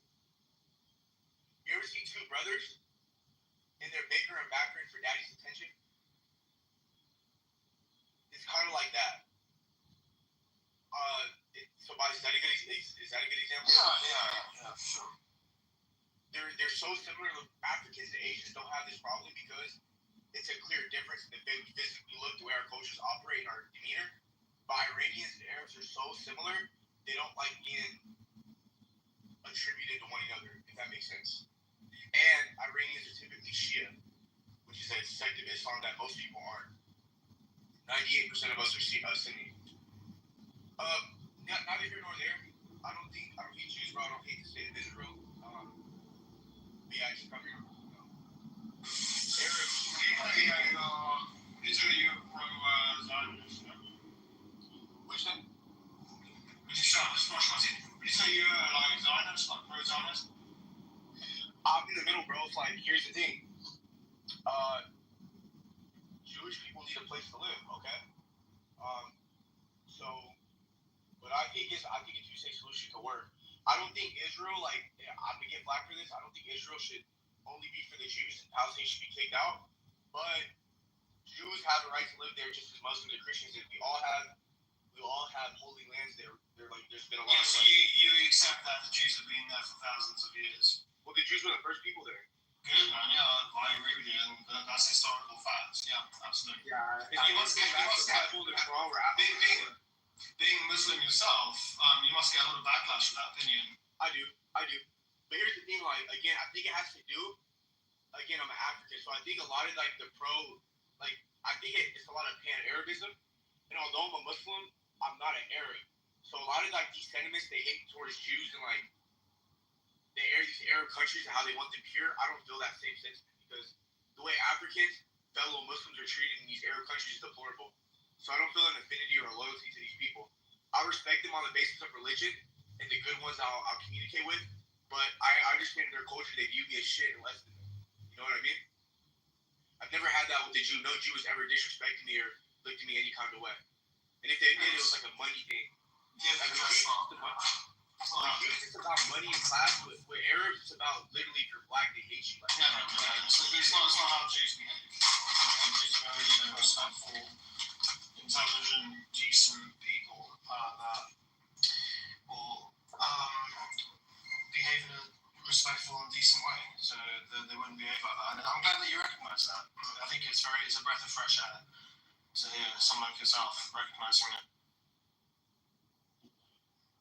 Yeah, absolutely, man. Yeah, I don't necessarily disagree with you earlier. Just, at the same time, there's a protocol in the room, you know what I mean? Shit get out of hand real quick. I know, I'm sorry. I failed Normo and me haven't finished. That's what I was going to tell you, Tobias. Sorry, kind of. I don't know if you're through, but it's nice meeting you. Is that El Normo was on a show, when was it, about a day ago? And I wasn't able to go up, and when I wasn't able to go up, El Normo sat up there and talked 99 miles of shit towards me, and I couldn't defend myself at all. Okay, that was infuriating. And I basically chalked it up there as, oh, I'm gonna get you back, right? So when I saw him up here, and I saw all of y'all on there, and I was like, oh, great. And I was quiet at first and waited for my moment to say something. And when I did, it was pertaining to that there can be hateful Jewish people. And I said, yeah, Normal's one of them. And that's when it triggered from there. But I had beef with him even before him talking shit to me the other day. But it has been an ongoing with him. And I was not trying to derail the conversation. I think I kind of kept it on it by calling him out on it as well. But I just got really pissed. You know, he really gets under my skin. Yeah, I understand that. And I'm sorry if it seemed like I was trying to quite apologize out and something that. You don't need to apologize. That's what I was saying. I was in my feelings. I was pissed off at him. It was all pertaining to him, not you or anybody, even though it felt like that. And I was being a bit aggressive with everyone. No. It was all because of that asshole, you know. And then when Alpha was chiming in and then calling me a man and it being very rude towards me, then I started to attack him. Then it just felt like everybody wasn't hearing that. It was just like, no, it's Danielle, you need to chill out. Danielle, we're trying to do this. Well, these assholes, you know, these dudes. Like, see, when you made that clear, I did actually stay quiet. I understood it was like between you and him. Didn't want to interfere anymore. Thank you for that. Yeah, thank you. Because like it is so frustrating, you know. As you know, it can get so frustrating when you're. I mean, and I'm sure you can understand, empathize with this. Is that it's frustrating when you're trying to get something out. And everybody is just dogpiling on you in that moment. Okay. So it's just, you know what I mean? Like it gets so frustrating where it does seem like you're crashing out, but you're not. You're just like, no, because that's all I heard in the comments was, oh, this guy's crashing out. Alpha was, oh, this dude needs help. This dude is crazy. Normo, oh, you're acting crazy. Literally. It is. It just became like, oh, and then my own friends on up here were like, Danielle, and I'm like, no, hell no. So then I became, Terminator, and I was like, oh, fuck no. Let me just do what I do here. But no, I'm just glad that it all got calmed, and I've been waiting to say this to Tobias because Tobias does matter to me. I do welcome him like every day. Tobias. I want to FaceTime real quick. Hold on, I wasn't thinking about monologue. Spot, you still here? Tobias, you Spot, sure. No, I'm shaving. Okay. But you can hear me though. Okay, I want to make a statement. I'm shaving, man. As an African black Muslim, We need to close our borders to Pakistanis, war-torn Afghanis, North Africans. They're going to destroy Western society. Okay? Now, here's a little twist. I think Africans and Asians, when I say Asians, I'm like Malay, Indonesians, like those type of Thai Muslims, I think they're cool. Their cultures are very easygoing. But if we want to keep America great and stop these terroristic acts and the shitification of the West, you have to stop bringing in Arabs and Afghanis and Pakistanis. It's not like an Islam thing, though. It's just these weird cultures, okay? Even in the Middle East, the rich Arab countries that are Muslim and the rich Asian countries, they don't even accept them. Bro, it's deep, man. But we need to close our borders, man. We need to keep America great. And we can't fall like here. We can't allow all these immigrants in to fuck our American culture. Amen. No, I'm really a Trump supporter. Are you a Trump supporter? Huh? I heard you say keep America great. Are you a Trump supporter? No, I'm a supporter of freedom. Well, okay. Well, this is the thing about immigrants here in America, pertaining specifically around like the Latino, the Mexicans, right? No, Latinos, Mexicans are amazing. Okay, I was gonna say when we talk about immigrants here, and specifically America, not over there in Israel, not problem. I'm talking about good. No, Mexicans are good. Those are good. I don't care what anyone says. Those are good immigrants. I'm talking about the Arab, North Africans, Pakistanis, these weirdos. We don't need them in our country. Yeah, I agree. I hate Indians, man. Oh my god. Well, I don't hate them, but I will say that, you know, I've always, and I hate to, I've said this before, and I feel so bad for saying this, but so when I was little, I would see like Iranian people around or Pakistani people, and they would wear like the cloth around their head, and the men would have like the big beard, and they would wear those robes and stuff, and it would freak me out. Like they always, it would just freak me out. Okay, I'm Muslim, bro. Like that's normal. I'm saying again, like I'm trying to make discernment. Islam's not a bad religion. It's just what I'm saying is in Africa and like in Asia where there's Muslims, people forget Muslims are not majority Arab, they're majority African and Asian. They're not like this. They wear beards, they have the woman covered up. It's just these weird like Pakistani, Afghani Arabs. They're just like weird, violent people. But why keep the women cover up? You know what I mean? Like, wait, are you into women? First of all, are you gay or straight? I'm a trans woman. I'm a woman myself. Okay, do you like cars? Do I like cars? Yeah. I mean, they're alright. If you had a $3 million Pagani and you're in the hood, would you cover it up with a cloth, or would you just let it sit outside in the elevator?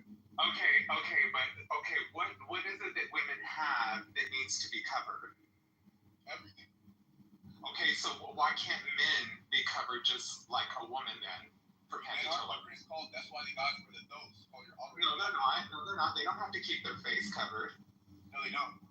No, they don't. So why don't women... Hold up. Listen, I'm about to educate you. Women don't have to cover their face, their hijab, it's from their hair, their bottom. But when they're married, they'll cover their face out of respect. They don't have to, though. It's usually the married women that do that. Yeah, but why are there stipulations with women for that and not men, though? That's my point. If there's stipulations. Hold on, wait a minute, I'm not through. There's not that many stipulations. Like, there's not punishment if a man shows his hair. If a woman's hair, I've literally read many reports of women who their hair will accidentally come out of their hijab and they will get beat to death almost. That is not okay. Fine. Okay. Well, you have your opinion, and I told you, the cover, the aura for the woman. But how is that respectful? How is that respectful when you're beating them down? Hold on. Will you shut the fuck up and explain to me how that's okay? That's my faggot. I don't care. I don't care if I'm a faggot. I'll be a faggot all over your eyes. How about that? This is black and ignorant. It's what you are. How about that? You know what? And I'll be a faggot. And I'll be that faggot. And I'll be that faggot. Great. Right? And you're justifying abuse. You're justifying abuse. You're justifying. I don't care. Muslims don't deserve to live. How about that? There we are. Faggots don't deserve to live and Muslims don't deserve to live. There we are. Exactly. Exactly. So you justify abuse of the woman is what it is. Well, if Kind has nothing to say, I'm moving him down to the audience. Uh-oh, someone's mad. No, it will say something. Don't be a fucking nasty black ass idiot. Exactly. Then stay quiet. Then stay quiet. Stay quiet. Speak when you're spoken to. Be a good black. Did your uncle rape you growing up? Be a good black man. All right. I don't know. You're the black man. You're the one that has problem raping. You tell me. Your uncle. Oh. Well, I'm not the one that marries kids, Muslim. Don't you have a problem with marrying children, Muslim? Yeah, that's right. You have nothing to say to that, huh? Because you know it's true. You know that's all y'all do is fuck donkeys and marry children, right? Is that what y'all do? Hi. Is that what y'all do? I'll kill you. Oh, yeah. Sure. What's your parents think about you? Fucking terrorist. Bunch of what you are. Terrorists. Is what you are. Yeah. He shouldn't tell you to shut the fuck up. I don't know why because the conversation was kind of normal, but then he started telling you to shut the fuck up. And then kind of escalated, you know? Yeah. Because as soon as I got crazy with him, it's because he called me a faggot. And it's like, so I'm a faggot now because you don't agree with me, because I don't agree with, beating a woman to death because she shows a hair strand. Wow. Yeah, that's not okay. I don't agree with female covering at all. I think it's about control, isn't it? It strips the women of their freedom. It's bad, you know? It's not about clothing either. It's about enforcing submission. I was going to say to him that, I might agree with him on some things, but I fundamentally disagree with him on others, which is to be expected because he is a Muslim at the end of the day, right? Exactly. And I did agree with him too, up until this point. And it's like, no. And he goes, hold on, I'm a Muslim. We don't get down like that. Oh, well, that explains a lot. That explains a lot. This is where we disagree. This is where we part ways, Kind. Because I've had nothing but nasty interactions with Muslims, online and in person. And he just fucking proved my point here. That every Muslim, they just want to fucking fight. And they hate gay people. They do. They hate them. As soon as they know that someone's gay or trans or something, it's you faggot, you're gonna die, I would kill you, I will do this, I will do that. All those threats he just made to me, I would kill you, you're a faggot, you're still a faggot, and this and that. It's like your uncle raped you. That's the thing. Yeah, well, y'all really shit. Even moderate Muslims. I mean, I think he is a moderate Muslim who support even those that support Israel. They can still have religious beliefs and doctrines that. They will have beliefs and doctrines that conflict with core Western values, right? So I think supporting Israel or Western ideas, it doesn't automatically mean his religious views are going to align with Western values, especially if his beliefs align with Islam. It's inevitable, right? There's going to be some things that are just going to conflict. Yeah, obviously. Yeah, it's obvious. Yeah, so I knew that was going to happen. Just a question of when. It was kind of inevitable with him.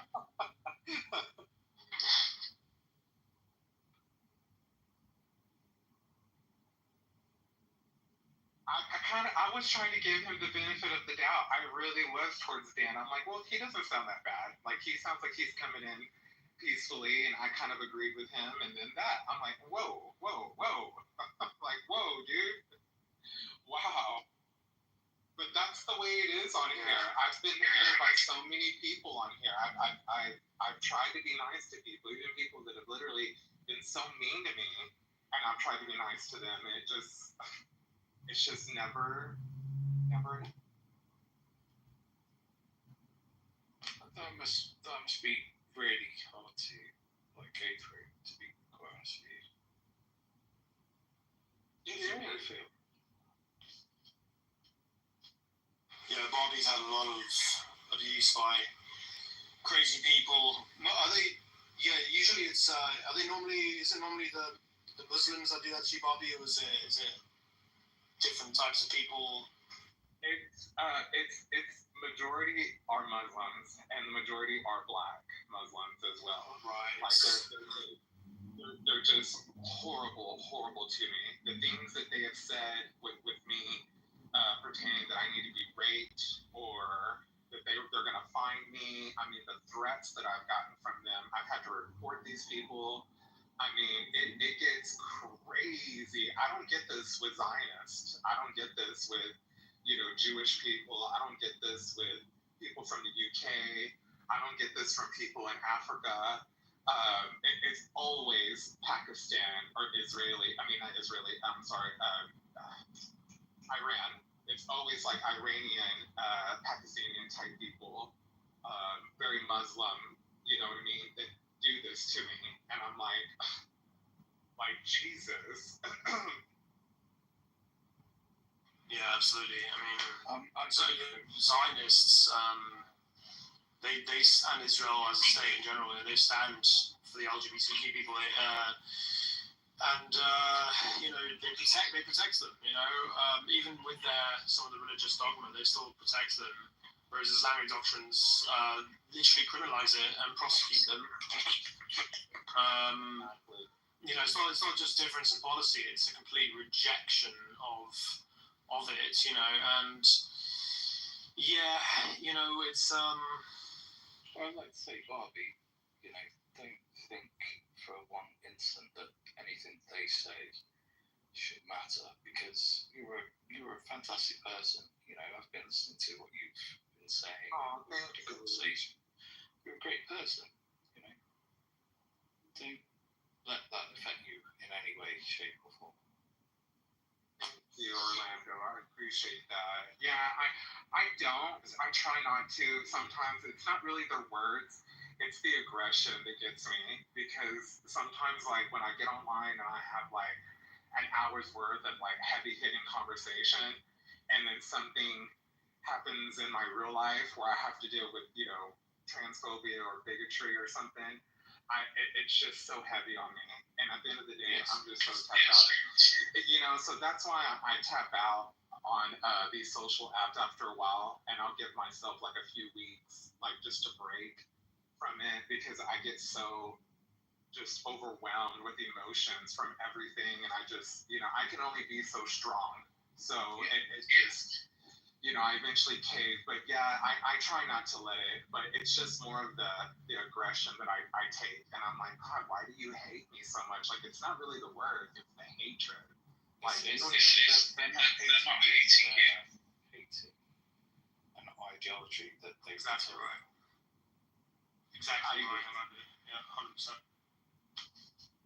It's not nothing to do with you. It's the preconceptions of what a person might be, and it's not you. So don't feel offended personally. Yeah, it teaches you a lot about them and their ignorance and their rigid, intolerant, shitty beliefs that reject basic human rights and your identity. The hate is their problem, it's not yours. Don't even waste energy engaging people like that. You don't owe them anything. You're never going to join Islam in a million years. Obviously not. You don't have to give them any respect or any explanation. It's their religious dogma. It's an excuse for being bigots. It's just stand firm in who you are. You're stronger than them. Your existence challenges. It challenges them. It challenges them, and that's the way they lash out. That's the way they lash out. No, that's what Miss Enigma tells me too. She tells me the same thing. She says, "Don't let it get to you. Don't let it bother you," because I do get worked up. I'm like, oh hell no. And I think it's just more of a build-up. It's like a release for me sometimes, because I'm things that I can't say in my real life. I get a chance to kind of release it online when I get around these people, because these people, this stuff that they tell me, I hear this in my real life. Faggot, you're gonna die, da da da da da.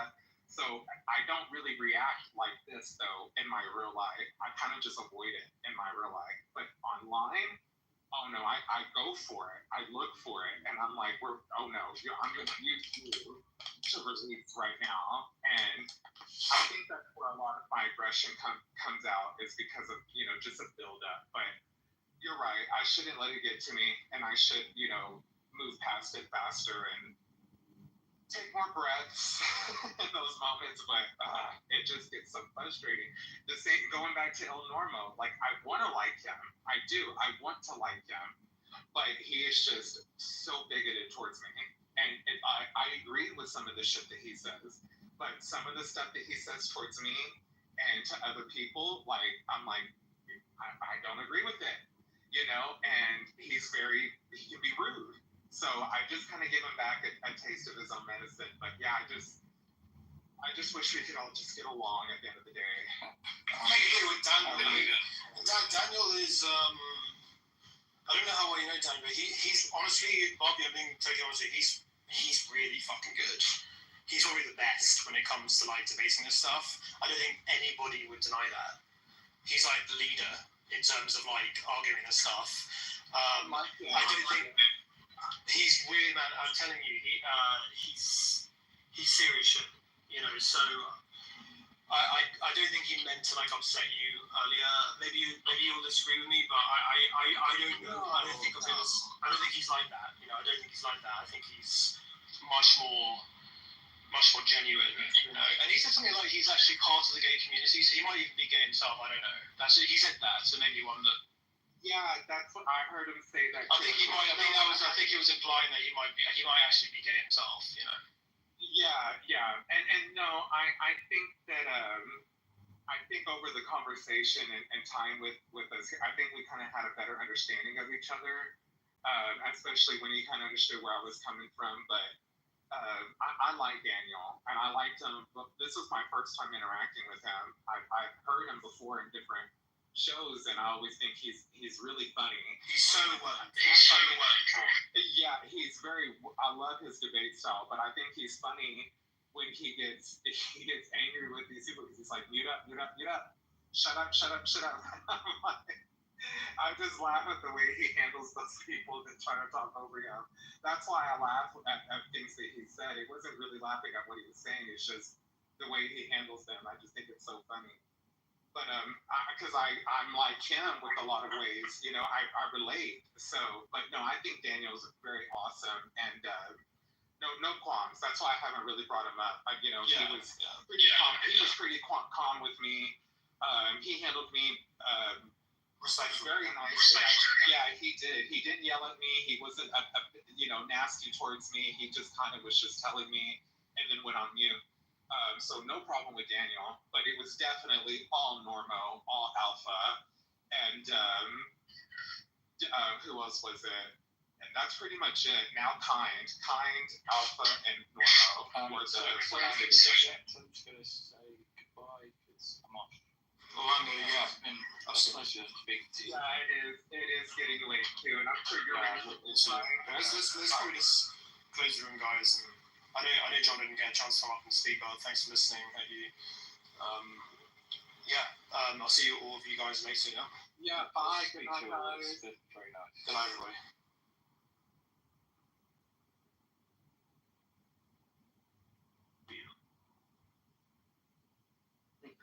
Make sure you keep that bill up there at around 20-30 grand. They'll keep you around. You pay that bill off and you're good as dead. You see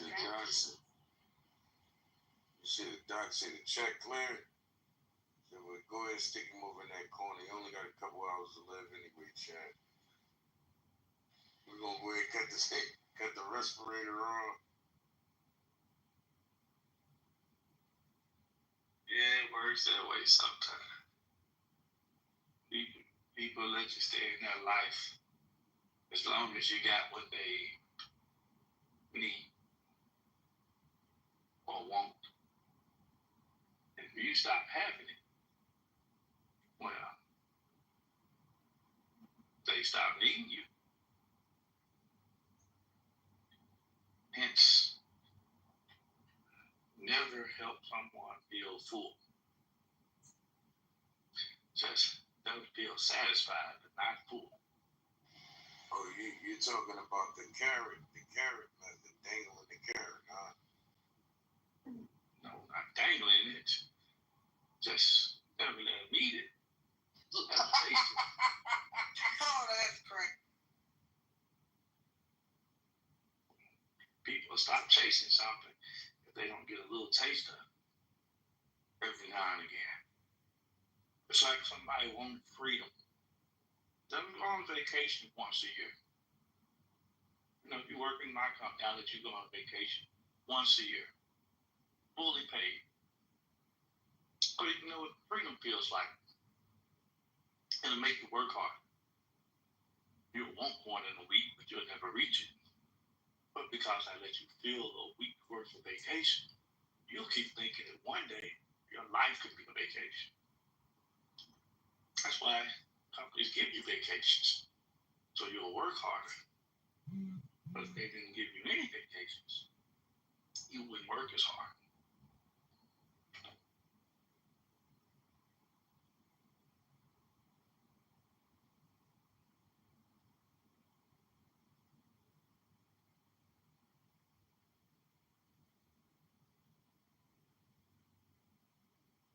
Productivity. You know, in Japan, they let you take naps at work. Midday. Scheduled naps. So you don't have to worry about the boss catching you sleeping. Because they found that a little hour or 2 hour nap at work revitalizes the person. The productivity actually goes up because throughout the day it goes down because they're draining from that original battery. But just like a cell phone, if you charge it up in the middle of the day, you'll have more power all the way to the end. You let a person at work charge up in the middle of their shift, then they actually are able to finish their shift with the same energy that they started their shift. You know, some, let's say in the United States, they do not care about productivity. In the United States, people care about power. And they rather have control than productivity because control is more valuable than product. People prefer to control other people's actions, regardless if those actions are producing anything.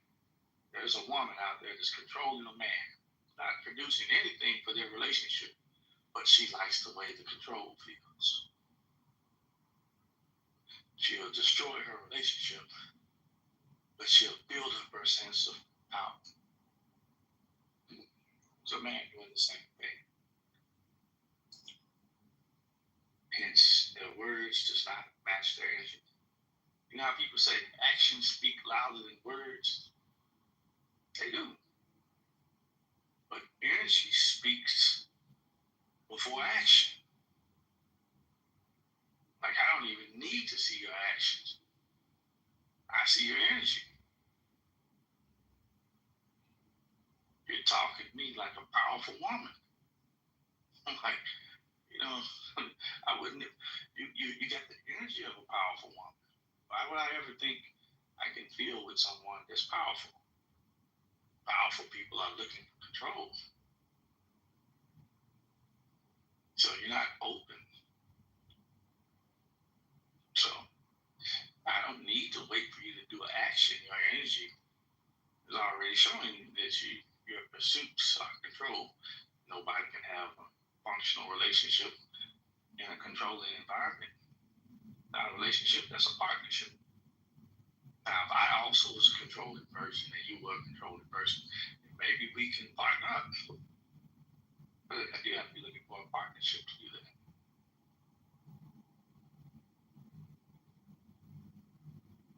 So, it's the energy of the thing. So, I'm going to tell you that I know something about God. And you're going to see me talking about power. Right. Depending on what God. You know, if I was talking about a God was balance, then I wouldn't be talking about power. I was trying to be special. I don't know a God in existence that ever tried to be special. Even in polytheism,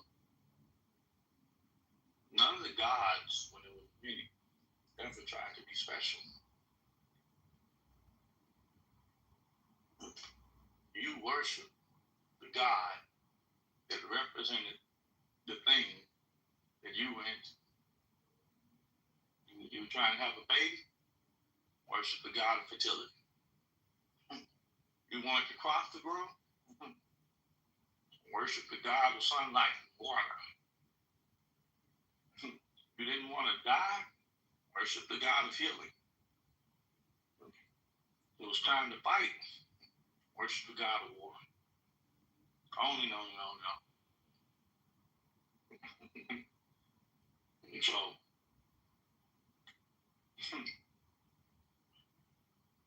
I can't see myself telling you that I'm a true servant of the God of war.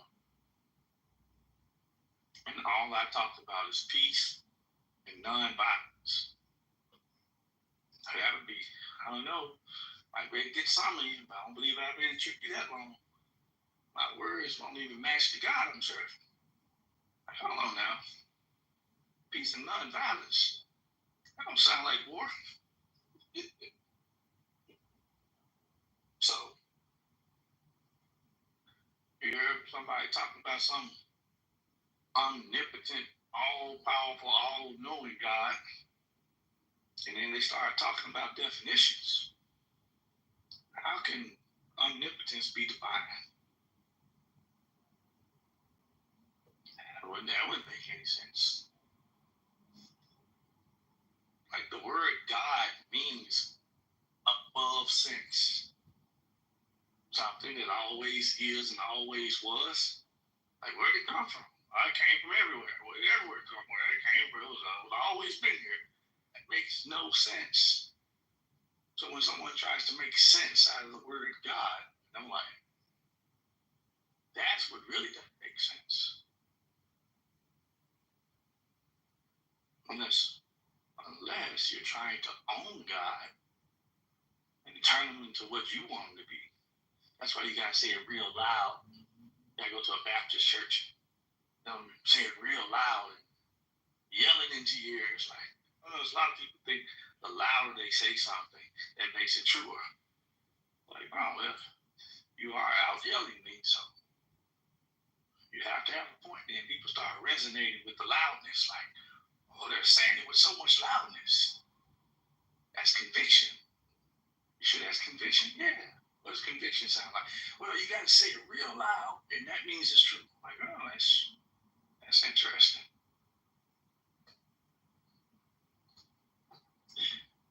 Hence, the energy isn't matching the words.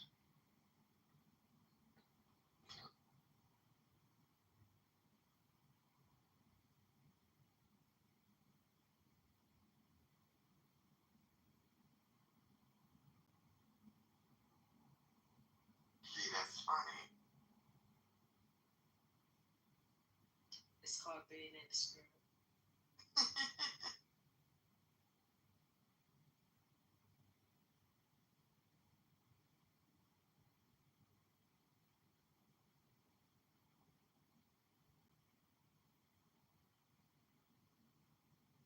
So, I'm just posing that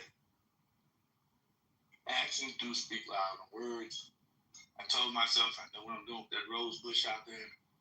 I cut all the dead roses off of it. Never claimed to be the greatest horticulturist in the world. I didn't watch the whole YouTube video on pruning, but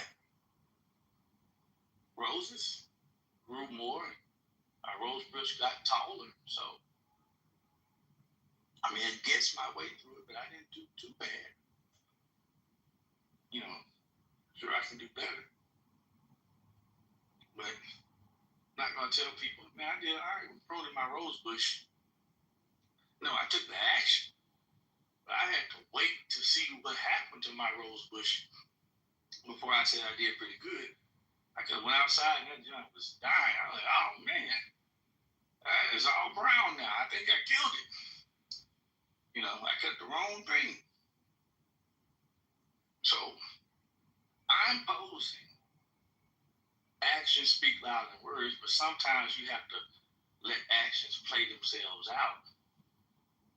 You know, to see if somebody was telling you the truth or see if you were telling yourself the truth. Sometimes you gotta let certain things play out because you're still allowing the actions to dictate whether or not, or the results to dictate whether or not it was what it was, or what this was this person or myself being as true to myself or as real to myself as possible. But you can actually get ahead of that. Energy speaks before action. You know, so if you get better at seeing the energy of a thing, you won't get so caught up in the words, because there are people out there that are so gifted with speech. They can, I swear they can sell boots to a snake. And all they need is a second of your time. They can be witty, they can be charming, they can be confident, and that can resonate with you. But the words are going to be false, but the energy is going to be this. You need to be able to see when they're not matching. So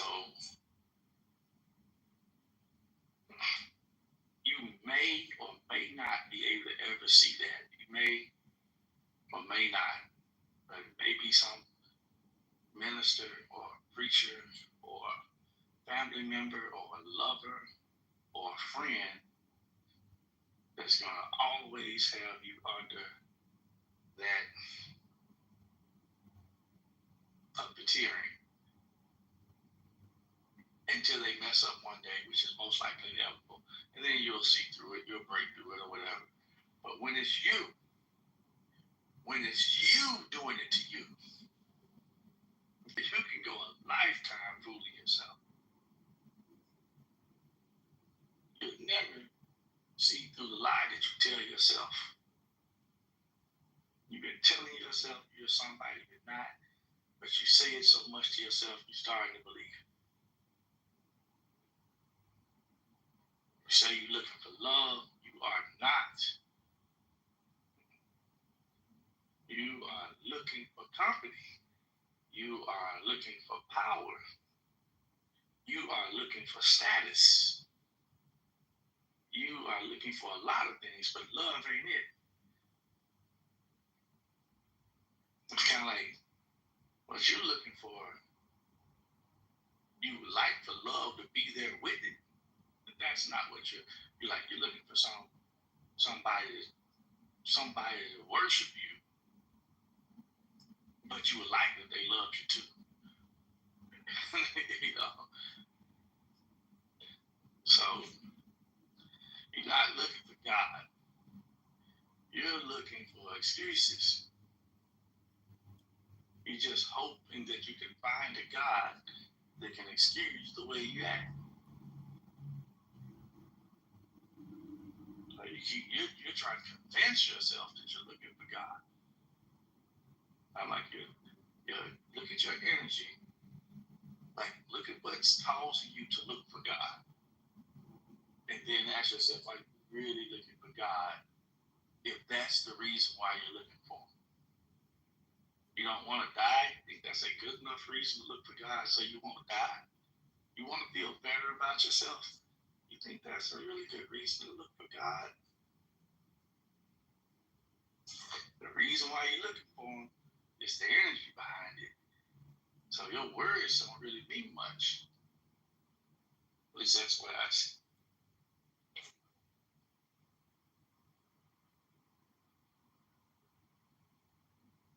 Thanks for coming through my room earlier. So, said a lot. The title of the room was Why Was God Invented? One thing I did get from everyone's response, apart from yours, of course, because you called out the bullshit, but majority of the response was explaining why God was invented by actual humans. They were admitting that God was invented. But you did say something very, which you said before, anyone who goes looking for God is a fool or a coward. You don't go looking for what you know, right? When you have a relationship, you don't have to go looking for someone you're connected to. And if anything, my quest of my questioning of what I've been taught is evident of what I don't have. And it's not even about control, it's more about understanding and perhaps to validate the void. And what I mean by that, when I was in my early 20s, a very close friend of mine got the Holy Spirit. You know, she was rolling on the floor, she was crying, and it was wild. I was like, God must find you very special to give you that gift. Why not me? Where's the disconnect? What am I not doing right? So I started to, get more into the Bible. I attended the services. And I think it wasn't even just the idea of the Holy Spirit, it was the fact that she was touched.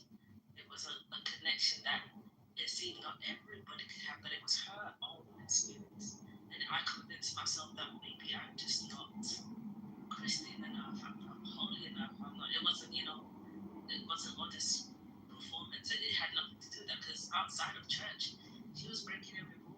She had a few boyfriends, and I'm not saying I'm judging her, but she was nothing Christian. She wasn't playing by the rules at all. But she had that special experience that I felt was missing in my life. And I realized, people experience God in many ways. But I don't know, that plus many other factors triggered my own curiosity. I'm searching for the truth behind the why in my life, and my whys are many, So I'll probably have more rooms like that soon, unfortunately. But the Christians always prove right by the room title because they argued for the fact that God was invented. They proved that God wasn't real. They proved that their belief was that they believed in what they wanted to believe, but they agreed without really saying it out loud that this is why God was invented.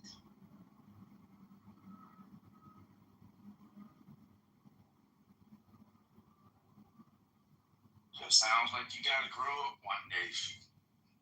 That's all. Adult you brain works much better than the kid version. You keep turning into a kid when you're thinking instead of growing up. Think about the words you were saying. You were saying, young girl, Holy Spirit. Then you said somebody didn't go by the doctrine of Christianity, but seemed to be touched by God. You know how silly that sounds. If there was a God, do you think just because you aren't in your building, it wouldn't see you? So if it saw her, and it wasn't, she wasn't a, let's say, devout follower. I don't know any God from polytheism to monotheism that interacts with a pretender. That's the whole gimmick of every God, that you have to really be devout for it to give you cool powers. All the gods, every God in existence rewards its most devout servants. So if this one wasn't devout, I doubt you would have to be the one that sees that. So maybe just like she was pretending when she's outside the church, Most likely she was pretending inside the church. So maybe she learned how to act like she got this holy thing that you were talking about. Trust me, if you can act like you love someone, you can act like you're possessed. I get people act like they're having seizures all the time. If I'm around Christians, no, Catholics, she's possessed. Like I said, all you have to do is think. I do separate religion from spirituality, and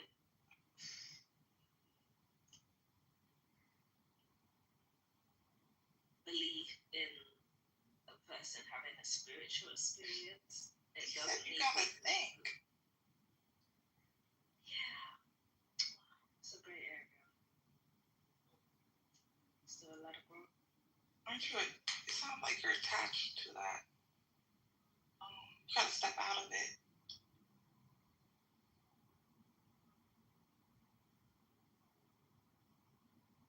For the most part, anything that you're not thinking in, then you're lost in. Imagine if there's a such thing as infinity. You could think about it, but you couldn't contain it, hence the concept of infinity. Imagine if there was a such thing as a God. You could think about it, but the word itself implies that you can't contain it. Imagine if there was an ocean. I challenge anyone to go out to the ocean and swallow as much of it as they can. And when they get out of the ocean, I can almost guarantee you that the ocean will still be there. Because I'm pretty sure none of you can swallow the ocean. So it's the same concept. You can't outthink or outswallow the ocean, but that doesn't mean that you shouldn't be able to swallow some of it. Being spiritual doesn't mean being brain dead. That's what most atheists get on theists about. They call it blind faith, which I find very hypocritical because they have blind science. Each group victims of the same stupidity. One thinks too much and the other one thinks too little.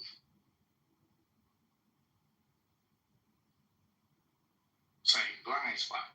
Both people claim that they know something. They know nothing.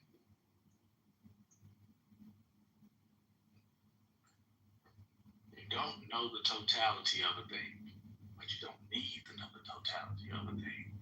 I have this very nice Samsung Galaxy S24 Ultra Max. I like the big one. I do not know how to work all the features on this phone. I still haven't activated voice thing where I can talk to them. Or your voice in. Right.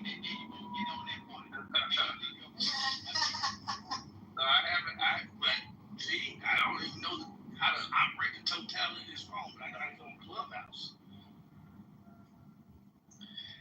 You don't need to know the totality of God. Just need to know the part that you need to know. While everyone else is trying to know the totality of the universe, you don't need to know the totality of the universe. Just need to know the part that you need to know.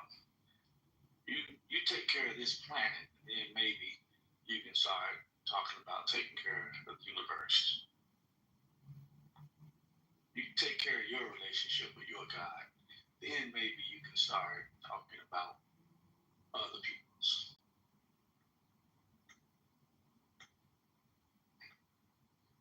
You know, you ever seen somebody try to tell you how to take care of your kids, and their kids is over there sick and nasty? Hey, why don't you go put your kids in the tub? I can put mine in the tub. So it's sometimes people pay more attention to other people's problems because it keeps their mind off their own. And sometimes people want people to believe in what they believe in because then it makes it seem more believable. And it's the way I would look.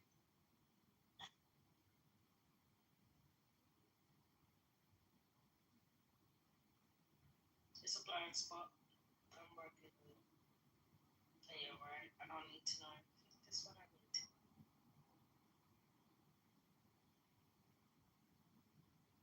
I have somewhat of a relationship with my sister and my brothers and my parents. I don't need to know my mom the way my dad knows. And I don't need to know my mom the way my uncle knows. I just need to know my mom the way a son knows a mom. You know, not saying she can't be known a whole bunch of ways, but some of her ways are in all of her ways. If she's a patient woman, it's different than her being a patient parent. I've seen patient parents, real patient with their kids, and they come to work and they are short fuses. I think them kids can wear out all their patience. But then I actually meet patient people sometimes. Patient with the kids, patient with the siblings, patient with the parents, patient with the patients. They're just patient people. But with your examples, you have a relationship with your mom. You don't have a third person standing in between you and her. So your mom says, make sure you wake up at 5. Now you hear it directly from your mom.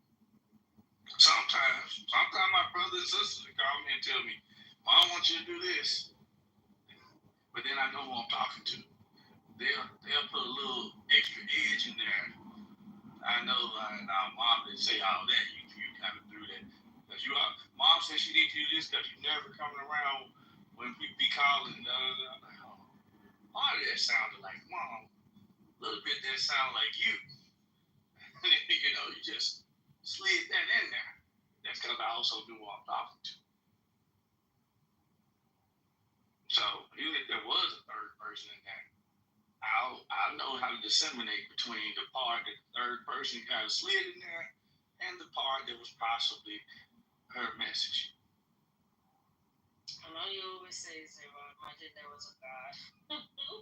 But I feel like it's going to sound really weird that, I don't know. There are some people that speak as though they've spoken to God. Or God sends a message to me through them, and I'm like, why does God want to speak to me? Or there are interpretations that, yeah, maybe I may not have it all in one go, but the Bible is the word of God. Why doesn't God speak to me? There's always this curiosity, so I was like, let's remove the middleman and let. That don't make any sense. Why God doesn't want to speak to me? No, because you say words like won't. If you were talking about a God, there's a concept called want. It's need. Well, I have a battalion chief, a division chief, lieutenant and a captain. So, by the time somebody speaks to me, it's something somebody 3 ranks above me wanted me to do. But they got to go through chain of command. So by the time it's told to me, I know where the order came from. I'm concerned why somebody 3 ranks above me didn't come speak to me. I'm not silly enough to think I'm supposed to be up there talking to the high-ranked people. So unless you think you're equal to God, I don't know why you would think He needs to talk directly to you.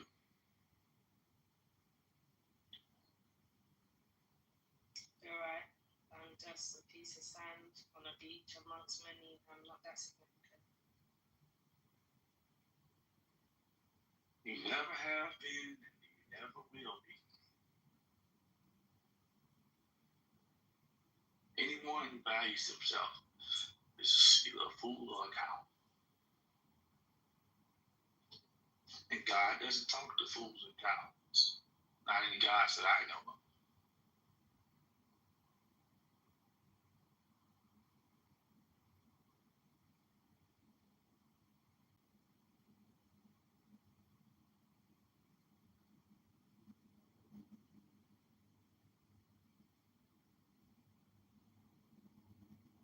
Okay, so I'm fine.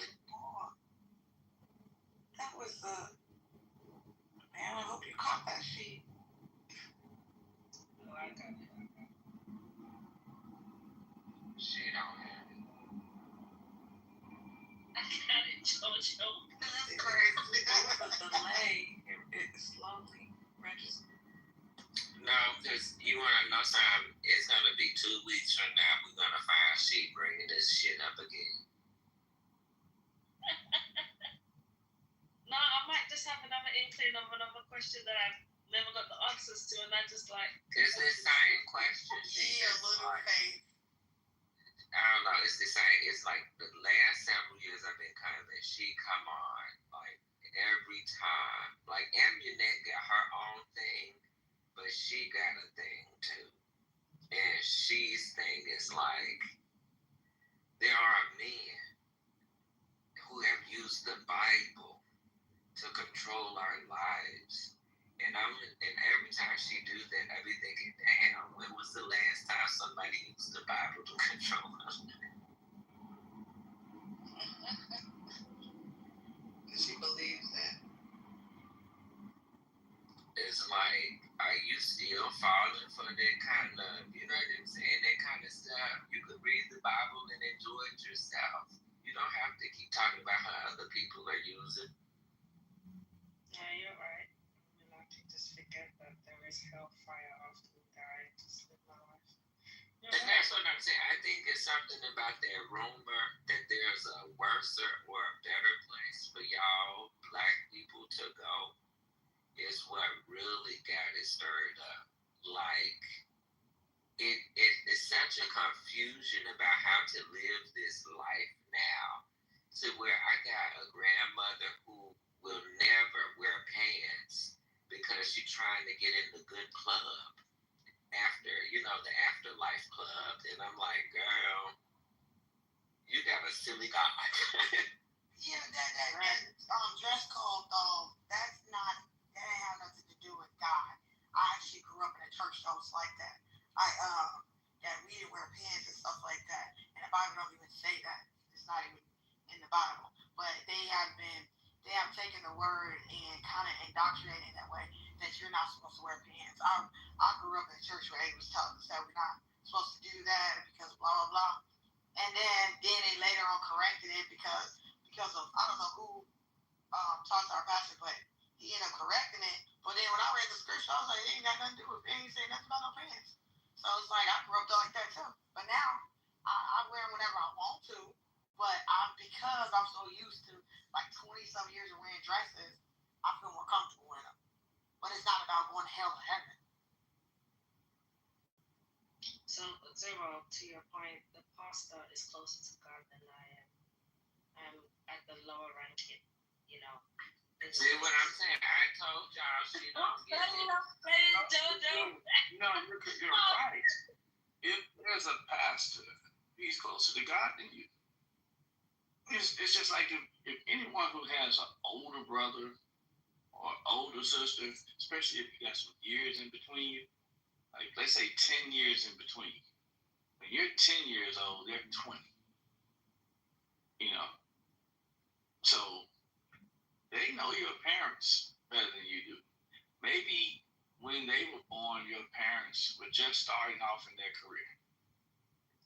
He's 20 now, so their parents should have been spent 20 years, most likely went up the food chain, maybe making more money, maybe even evolved, maybe aren't as wild as they were at first. Imagine if your parents were 25 and they had you. 20 years later, that's 35, now 45. Maybe they matured a lot, so maybe your 20-year-old brother saw your parents go through a certain degree of maturity and financial growth. He would 10. He's witnessed that growth. You came in the middle. So they know more. Maybe listen to your older brother when he tells you about mom and dad. So if there's a pastor, he knows more. That doesn't mean that your 20-year-old brother is worth more to your parents than the 10-year-old you. It's not about who's worth more, it's just who knows more. So listen to your pastor. He's had a relationship with your God longer than you have. So why won't you read the Bible with us, Zero? The same reason why you won't. The same reason why you won't. Does not need to be explained to you. Q stay pissing me off, y'all. What's the solution? Don't piss Go me to him. I'm sorry. Zero. Why won't you do like one verse per day? A scripture.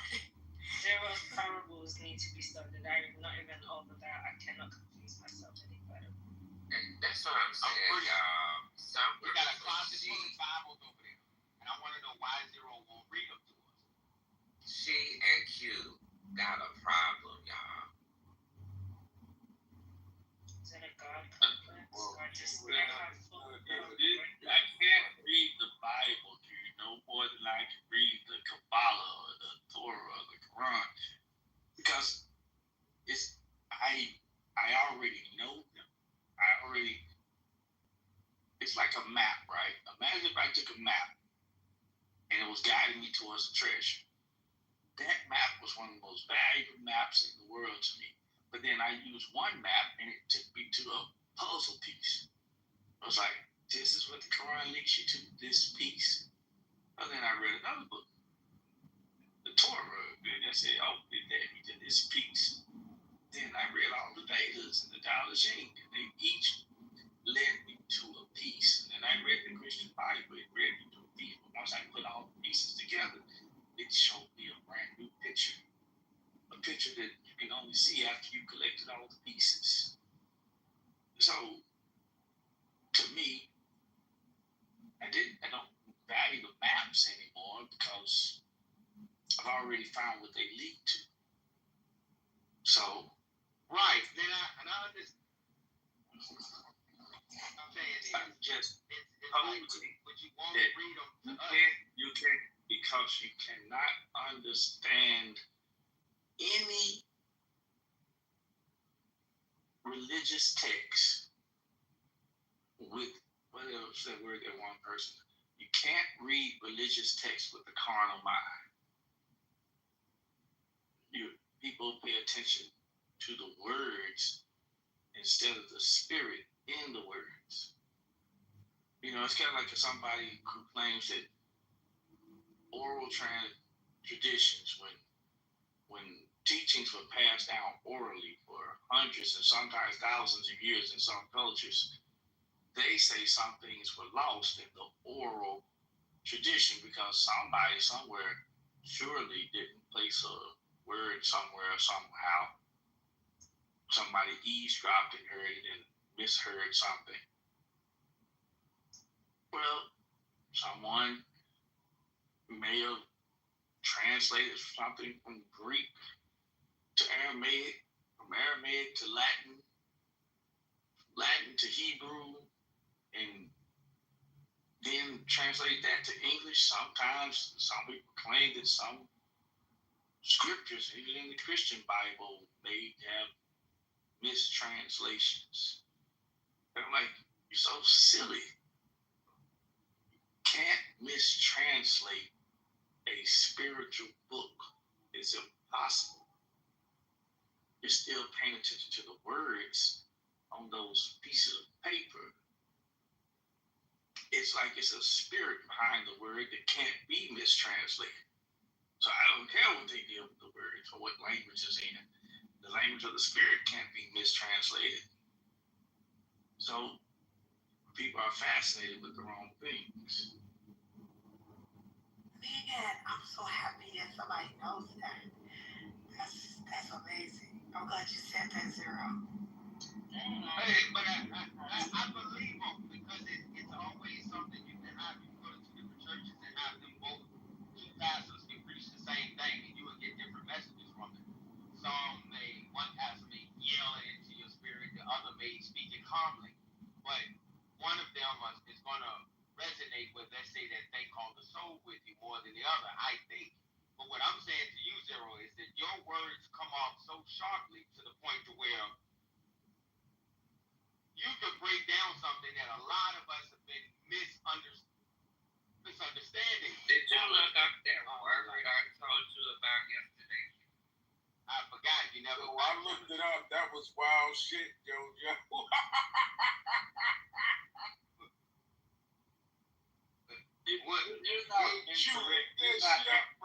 You're not. Don't pay attention to JoJo. You're not incorrect about that. I could. There is no teaching from any religious text that I could bring clarity to. But that's the point. If I brought, let's say someone read some story. Give you a popular. I heard a Christian once say that Adam and Eve had children. One of them was named Cain and the other one was named Abel. And they said that happening happened. A first killing,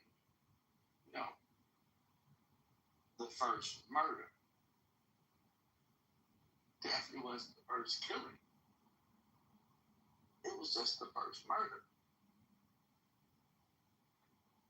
So, what's the difference between a killing and a murder? It's the justification of it. If it was justified, it was a killing. If it was not justified, it was a murder. That's goes back as far as time can go. But there was a penalty. One of the brothers was penalized and told that he had to go somewhere else. So he went somewhere else. Everything was fine. But there was some confusion, possibly being harmed by some other people. And they act like that's a big mystery.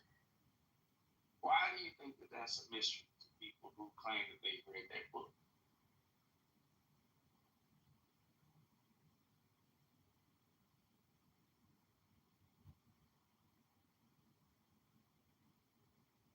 I don't know, Zero. Clearly, you just said people don't understand the word.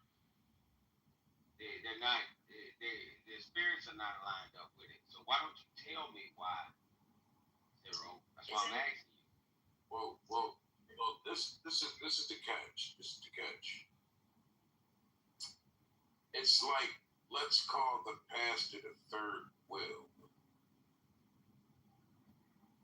But the problem with the situation is that I have, it shifts into a dictatorship, which means if these pieces are a map, and like Zero was saying, if we take the approach of believing the pieces are a map, but as opposed to me reading the map, somebody else explains the map to me the way they want me to get it, but instead of explaining it to me as if it's a map, they explain it to me as if this one piece is the whole map. But then in the process, they lock me into the map instead of teaching me and letting me learn that this is just a map for me to reach a destination where I no longer need the map. That's what religion does.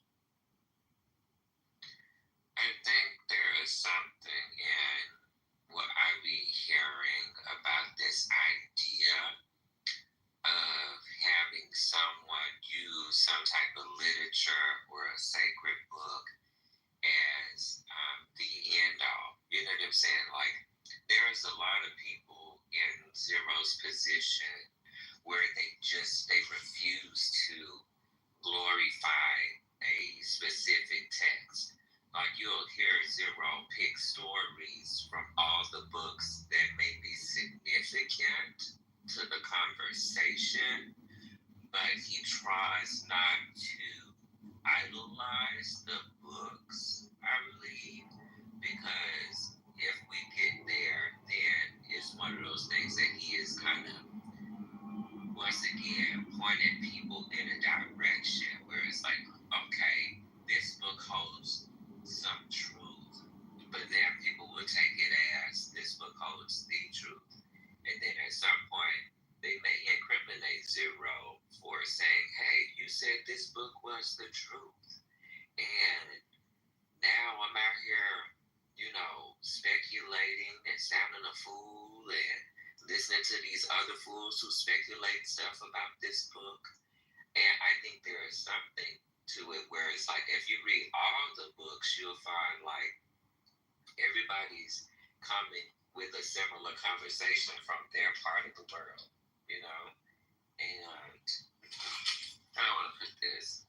I think it's one of those things that if you are a person who's alive today, there is an opportunity where you can just gain the same senses of truth, by just really paying attention and being aware in everyday life. I think there is something where when you try to use these books and the languaging they use, sometimes it feels a little too definitive and it kind of locks people in ideas more so than the truth too. Because like, if you are reading these books from an immature place, especially spiritually, you will find that your point of view from your place of evolution and where you're reading the book, you're going to make sense of it from that level. Like how a child can make sense of the story of Cain and Abel, and an adult making a sense of the story of Cain and Abel. It's going to be two totally different things. And whereas someone who is very spiritually sound versus someone who's just like, a random person in the world, they're going to perceive that story as two different things. So I do think there's somewhere in the conversation where it's like, not trying to use these type of books to leverage people in a way where you're saying like, oh, this is the truth and I'm the one who can decipher it. Because that's really what people want. They want somebody to say, hey, I need you to read this book for me. Give me the cheat codes so I can just play the game. And it's really just not that easy. Like, it really puts you at a place of just deep manipulation. Because this is one thing I used to say for sure. It's like, if there is a heaven or a hell, am I really going to place my bets on you to tell me how to get there? Like, am I really going to bet on you? I might as well bet on myself. Listen to how half the people be talking. That's all I'm saying. I might as well read the books and bet on them. So basically, Jojo, read the Bible myself and just come on Clubhouse every day and ask Zero a random question. So Zero, does this look mean up the word that I presented to you? I ain't looking up shit. You can go to hell. It works out better that way. It would. Going to hell? No, it works out better to read it for yourself and make the sense out of it that you've made out of it. And it's like, damn it, Q. Zero said you gotta read it and like read it through the spirit. And so it'll reveal to you whatever it reveals to you. And if you want to share that with me, I'll say, is that what you got from that story? Because let's just say different stories got different layers to it. Every time people talk about Christians, they talk about Abrahamic faith. Is everyone, whether you're Muslim or Catholic or you're what people call Christian now, they all believe in the character of Abraham. I knew that story. But when I heard it, It was read to me by my dad. That's the first time I heard it, which is different than the first time I read it. I heard the story before I read the story. First time I read it, I was in a different point in life. One point, I was reading the story and I was thinking, man, pretty cool to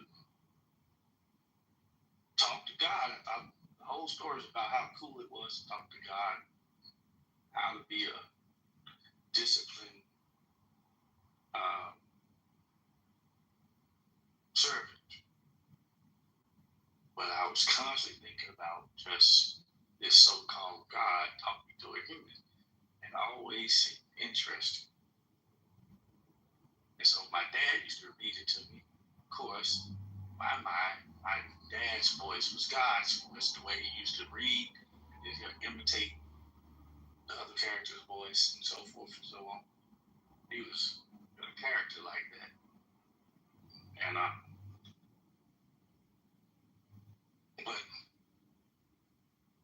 when I read it as a man, I didn't read it like this person who wanted to hear God. I would read it like, man, Abraham must have been going through some real internal struggles or something. ... And I thought it was really cool that in the story that the God didn't stop the father from stabbing the son. It was he sent another agent to do the stopping instead of himself. Then, when I got older, I said, screw Abraham and screw this God and screw that other agent. I gotta look at the person who carried the whole story, the one who spoke the least. It was the one they called Isaac. He didn't have the biggest role, but he had the most important part. It's like, hey, go there and lay down on that table right there. Be right with you. No restraints, no nothing. You know, a willing sacrifice. I don't know which one's more difficult, to be a father and stab your own son, or to be a son and lay still and let him do it.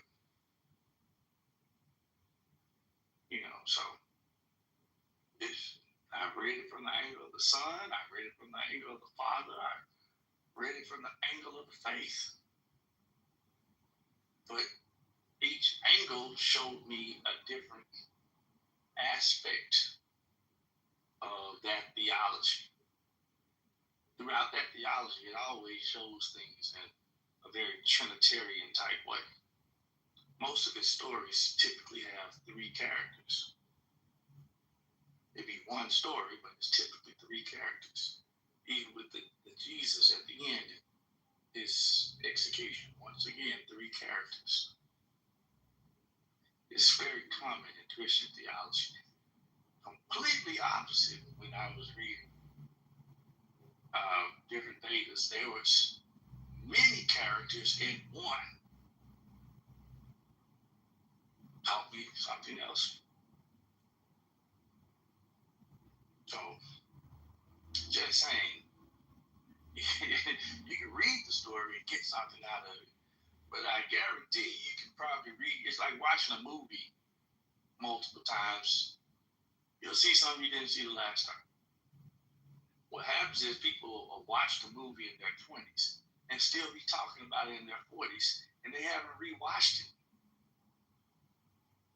Somebody will have some amazing spiritual experience in their 25, and they'll be 45, still using that singular spiritual moment as a definition of their spirituality. Like, what? That's like me having sex one time, and then me judging sex off of how it was when I lost my virginity. You know, that's just what people do. Not gonna be the same. I'll land there. Yeah, that's not gonna be the same. Yeah, that's kind of crazy. the Bible as the living word. Like anytime you read it, you can always get something different each time you read it. So which always say that is. So which Bible should I buy, Zero? Wait a minute, Q. Jeez. I was just gonna say is that I know you ain't. You know what? I'll rush you when you're speaking. Don't do that. But no, I was just spoken as much as you are. No, actually, I've been sitting here for a very long time. I'm speaking clarity. I think that's you. This is not clarity. This is the solution. Your voice is the same as clarity's. Well, that brother must have a beautiful voice then. Oh, God. Oh, my God. Get me the hell out of here. No, that's crazy. No. So, I know I've always thought about it as the living word and God's thoughts or whatever. So, that's all I was going to say. Go ahead, Q, since you're so anxious. Thank you. Well, Zero, which... God damn it, she. Sorry, Q. I'm so sorry. I'm gonna need you to take a chill pill. Go ahead, Q, because I want to see how this guy clarity sounds. Zero, which Bible should we purchase? Which Bible should I get?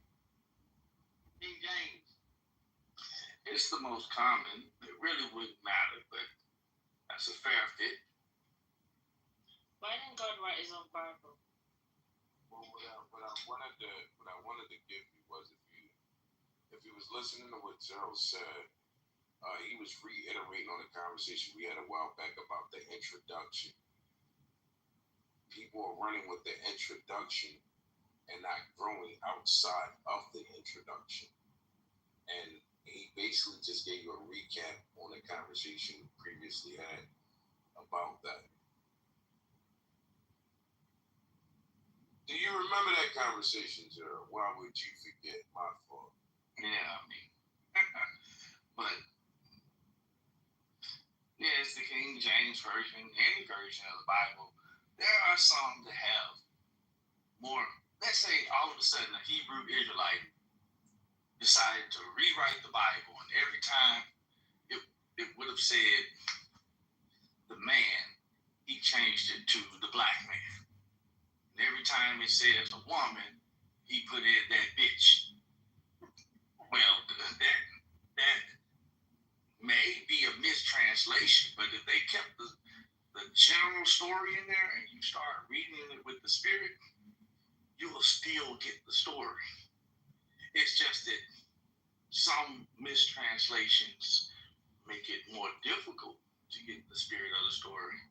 It's no different than if I went to a mosque, and at this one in particular mosque, all of these very curvy women wore these extremely tight hijabs or hijabs, and all I can see is their figures and these beautiful mesmerizing eyes, and they were just all over the place. Then it'll be kind of very difficult for me to stay focused on what's being said. I mean, I could, but it'll be more challenging. So some Bibles, their translation, their literal translation, makes it more challenging, but it doesn't make it impossible to pull the spirit of the book out of the words. But I would say definitely the King James Version is one of the easiest ones that has very few words that should cause you to not receive the spirit of the book if you're open to the spirit of the book. And see, that's the thing about anyone who's looking for anything. This just doesn't have anything to do with God. You don't understand. You fail in life because you're a fool.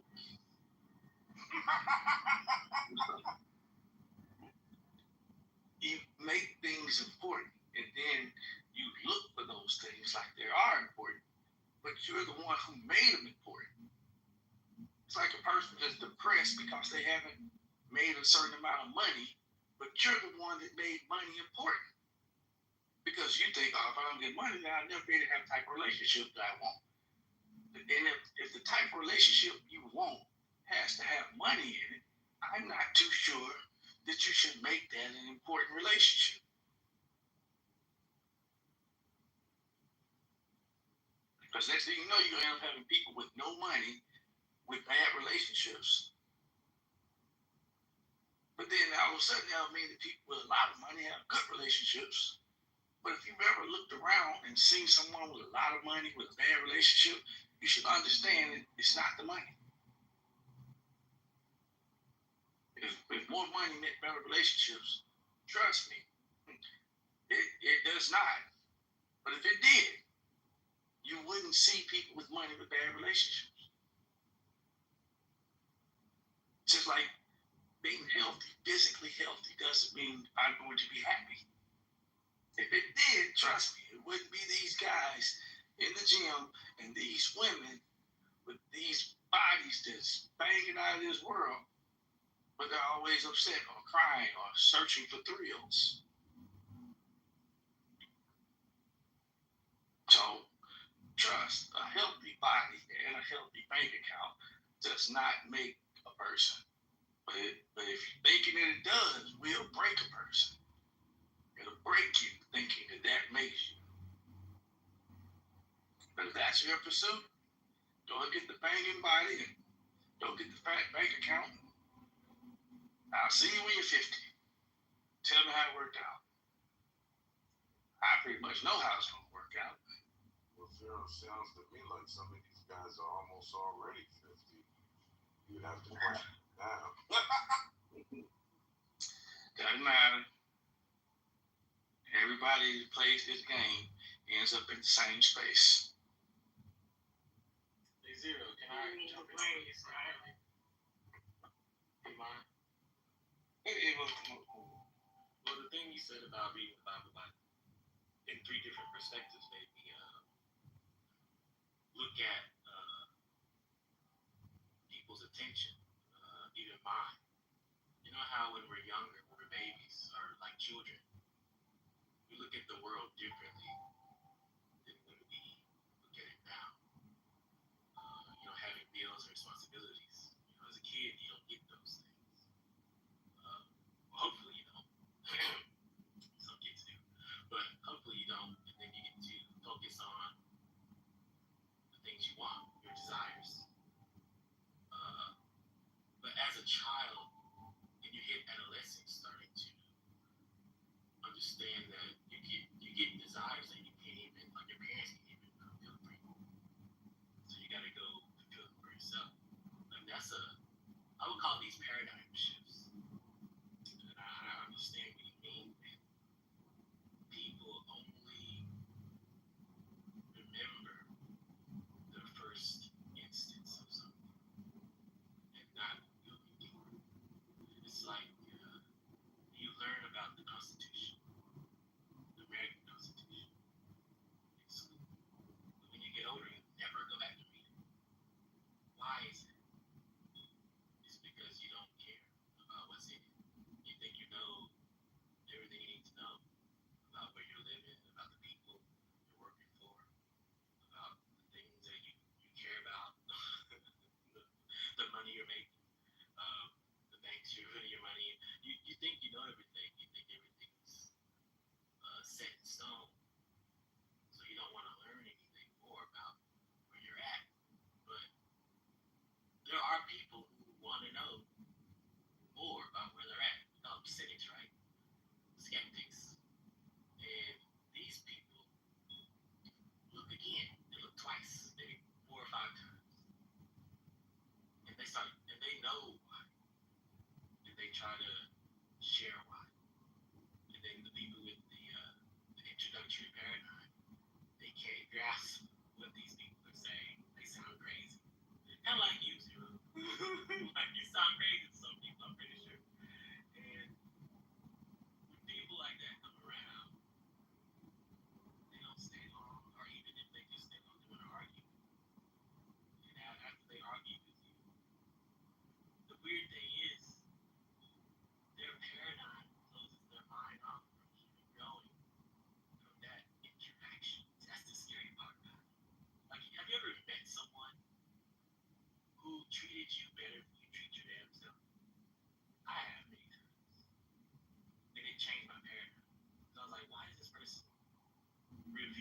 respect me more, revere, respect my damn self. What's going on here? And after they would do that, I would revere and respect myself a lot more than I used to. But then you can meet people who get in those relationships and they get worse. They start drinking and doing drugs and smashing all kinds of people. And it's like, what's going on? What's happening? It's like, the love of my life is gone forever. And you're like, what? Well, why are they the love of your life? Well, they treat you so well, blah, blah, blah. It wasn't enough. It's like, bro, that's not the lesson you should learn. The lesson you should learn is you can treat yourself. Change your paradigm. Change your center of focus. But so many people have their focus on other and not themselves. Like not their inside, their psychological being. They have their focus on their physiological being, which is connected to the society you're in. And that's a toxic way to live. You can't grow that way. You'll always be focused on material nonsense.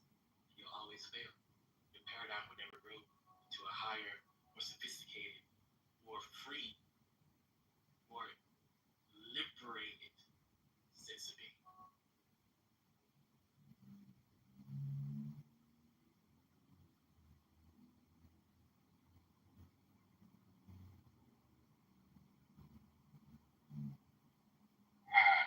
Heard your words.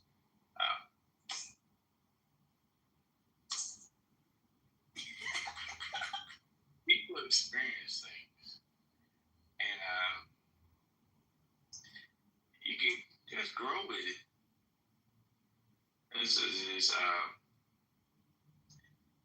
I go to a movie theater. I drink a little bit before I go. It's a comedy. I loosen myself up a little bit. It seems a lot funnier sometimes when I'm a little inebriated. Opens me up to the humor. I go to a movie theater and I'm frustrated and it's a comedy. But I may miss half the jokes because I took my attitude in there. And I really wasn't in the mood for a comedy because I was carrying some tension with me. Or I go to watch an action movie, but I'm wound up. So I'm like, man, this movie is slow, but it's not slow. It's actually well paced. I'm just anxious. I'm just anxious to get to the what people call the good part. That's because I went in there wound up. So it's like I think I know something about the movie but I'm forgetting the person that went in to watch it. So sometimes people read the Bible in certain mental and emotional spaces. Sometimes people read it when they're lonely. Sometimes people read it when they're angry. Sometimes people read it when they're bored. And sometimes people don't read it with a question in mind. They already got an answer in their head. They reading the Bible trying to see if they can find out where the Bible confirms it. Like, I knew I was right. They were reading it to be validated. If you're reading it that way, then you don't find what you're looking for. Well, I know I'm not going to read it that way because everything I say to you is wrong. So I can't read that Bible and feel confident in my understanding of it. If I'm a fool to you, I'm a fool to, let's say, my creator. And me. Absolutely, I agree. You're not a fool to me. You got to be fooling yourself. I'm not fooling, bro. I've been a fool ever since the day we met, man. You be crazy as a bit, bro. So,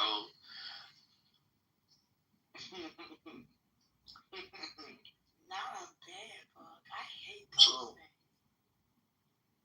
If you like I said, there's nothing you can look for that you won't buy. So if you look for it, you'll find it. But you gotta be honest with yourself on what you're looking for. You know, I'm like, what am I looking for? Not the thing, like, why am I looking?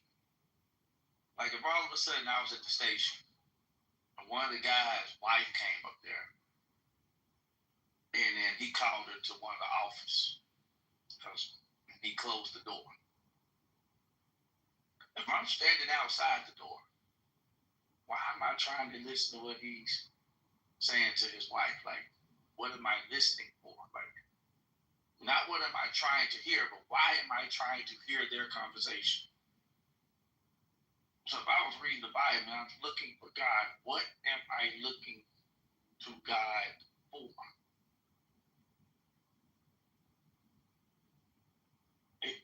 I can use that Cain and Abel story to give you an example. One of them was sacrificing its best things to this God for a show of appreciation, a show of love, a show of devotion, a show of obedience, a show of faith, a show of a lot of admirable qualities that this God seemed to like.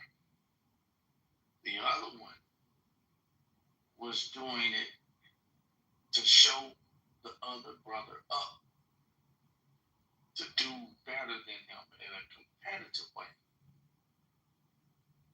trying to gain favor by outdoing the other one. So one of them's offering got burned up, and the other one's offering didn't get burned up. Same concept. One man reads the Bible one time, and all of a sudden, let's just say something is revealed to him. And another man's been reading that same Bible for 10 years and doesn't feel like he's learned anything different than that first year. Well, it wasn't what you were reading, it was why you were reading it. I also have heard it said, I had a doctor, I wasn't feeling well, and I go to her, and she's a very, very prophetic kind of woman. And she was like, have you been reading your Bible? Now I have been in college at that time and took humanities. So I was like, you know, it's other books. No, you're not really. I was kind of smug in my answer. And she smacked me on my forehead and she said, hey, you gotta read your Bible. Because every time you read it, it's going to minister to you differently based on your experience. And I was like, oh, wow. And that had fascinated me in a way because I had new people in different religious systems and denominations and churches that made it seem like, no, this is what it meant. And this is how you should take it. And this is what the interpretation is. Whereas, like, when I started, especially like once I got through the Gospels, I was like, oh, I kind of see what's really going on in the world. It was like Jesus had put me up on game.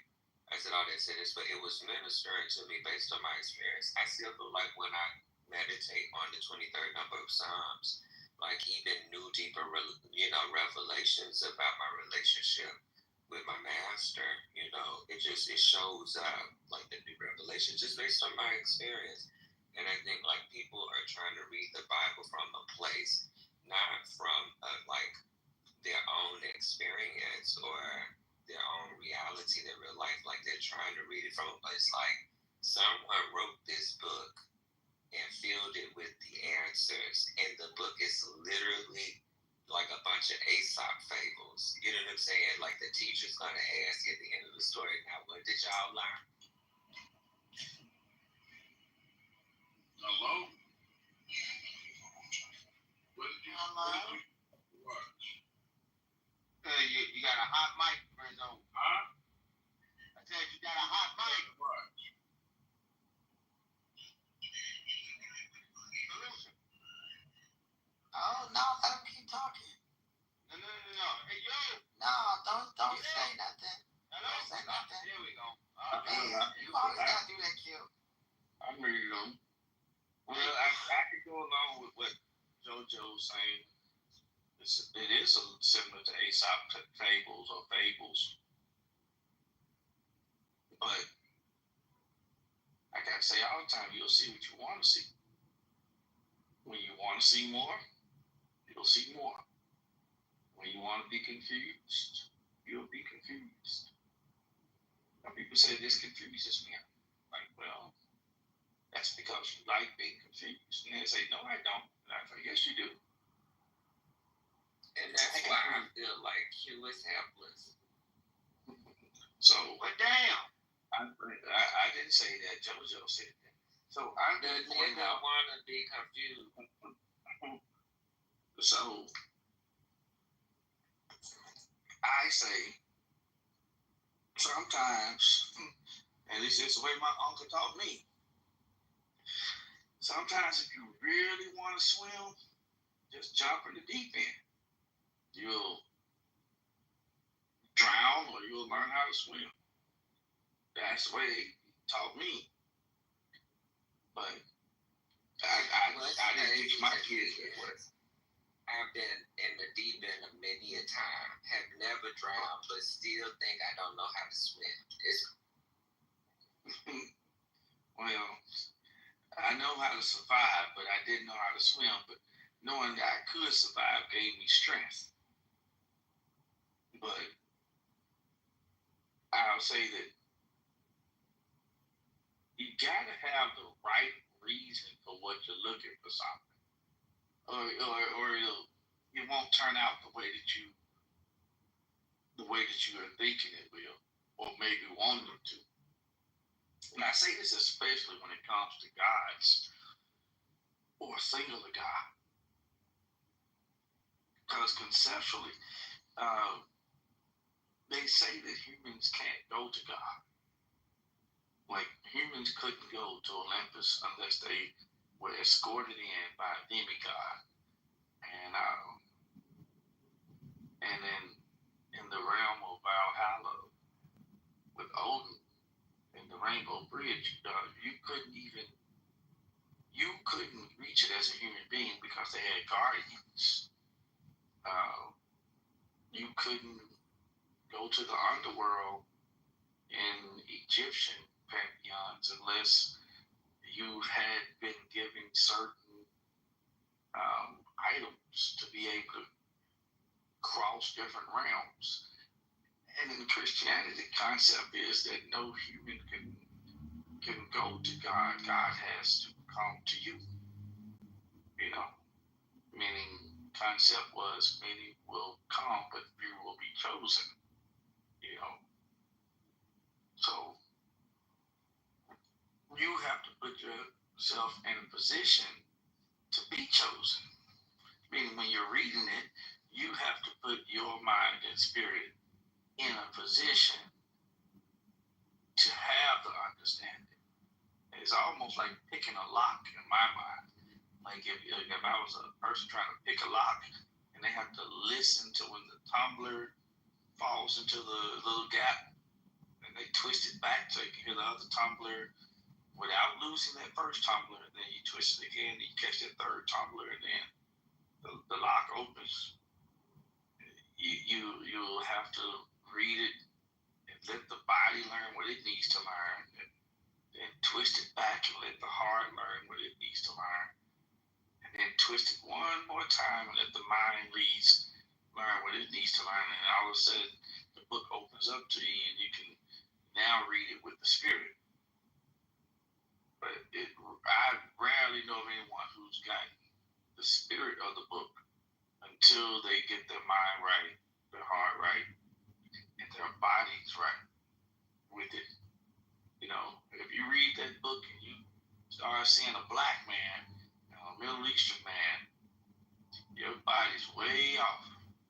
Because I'm like, if you think this book is still talking about races, and anything physical, you start thinking it got more men in it than women, or women in it than men, you might as well put the book down. Yeah. And the same thing happens when you start to read it and you start paying attention to who has the most power, Nimrod or Nebuchadnezzar, Ramses or Baal. You know, it's like you start reading and trying to figure out who the power figures are. I'm a tribe of Judah. I'm gonna be with this group. You know, you might as well put it down. And now you're in a mental space, and you was in a physical space, and if you start reading it, start thinking that it's talking all about love and forgiveness and happiness. I'm like, yeah, you need to put that down. Put the book down. You're trying to find the emotions that you like in the book. You're trying to find the thing that you want, like you want power in the book. You're trying to find the people that you like in the book. So you ain't trying to find God in the book. You gotta get those things straightened out, you know, because I heard someone say, well, mind you, this is Christian theology, but there's one part of it that seems to resonate in all religions, not just with the Christians, is that every God created human beings. In every theology, human beings were created by God. That, whether you're talking about polytheism or monotheism, is the one thing that all of them say. So conceptually, they all are saying that human beings are created in their image. But when you go to different religions and you see their gods, some of their gods don't have arms and legs. They just look like bowls with eyes.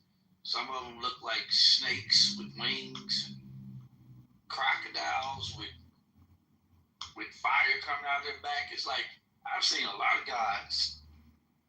And I'm like, damn, this thing that looks like a crocodile with fire coming out of his back is what created the human beings.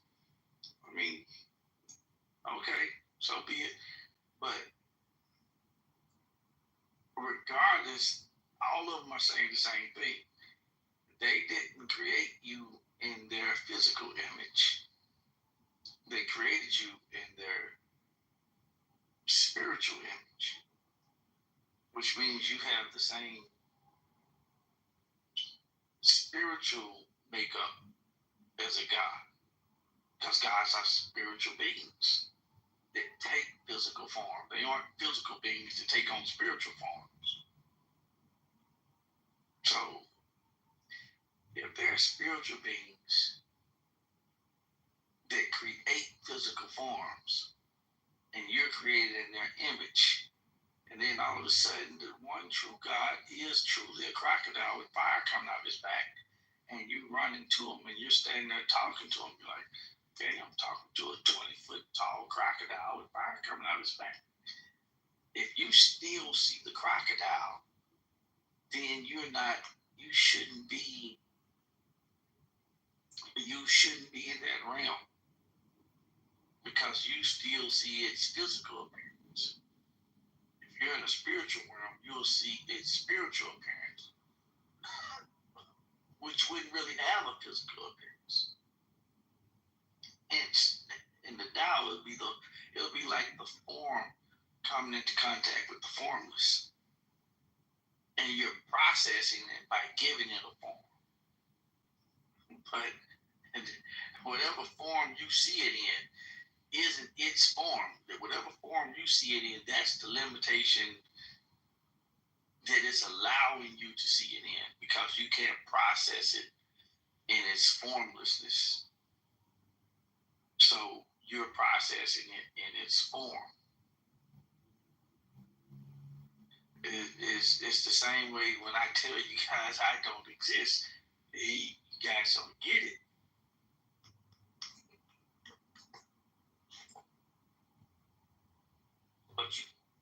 will or can one day. So that's the reason why I don't try to say, yeah, we're going to go with Buddhism, we're going to read, and it's 5 popular branches in Buddhism, which, I love the story, I don't want to get into that. We can read the Tao Te Ching, because the Tao Te Ching is a little more, it's a little more poetic, I think, more structured. Can't go to Hinduism and read all the different Vedas. Too many gods. That'll take forever. Can't go into Catholicism because there are just some interpretations inside Catholicism that I just don't get. I mean, we actually have to get a devout Catholic to break Catholicism. Now, I understand the basics, but there are some things in Catholicism where you just might as well throw the Bible away, because they have at least 2 other books that are equal to, if not superior to, the Bible.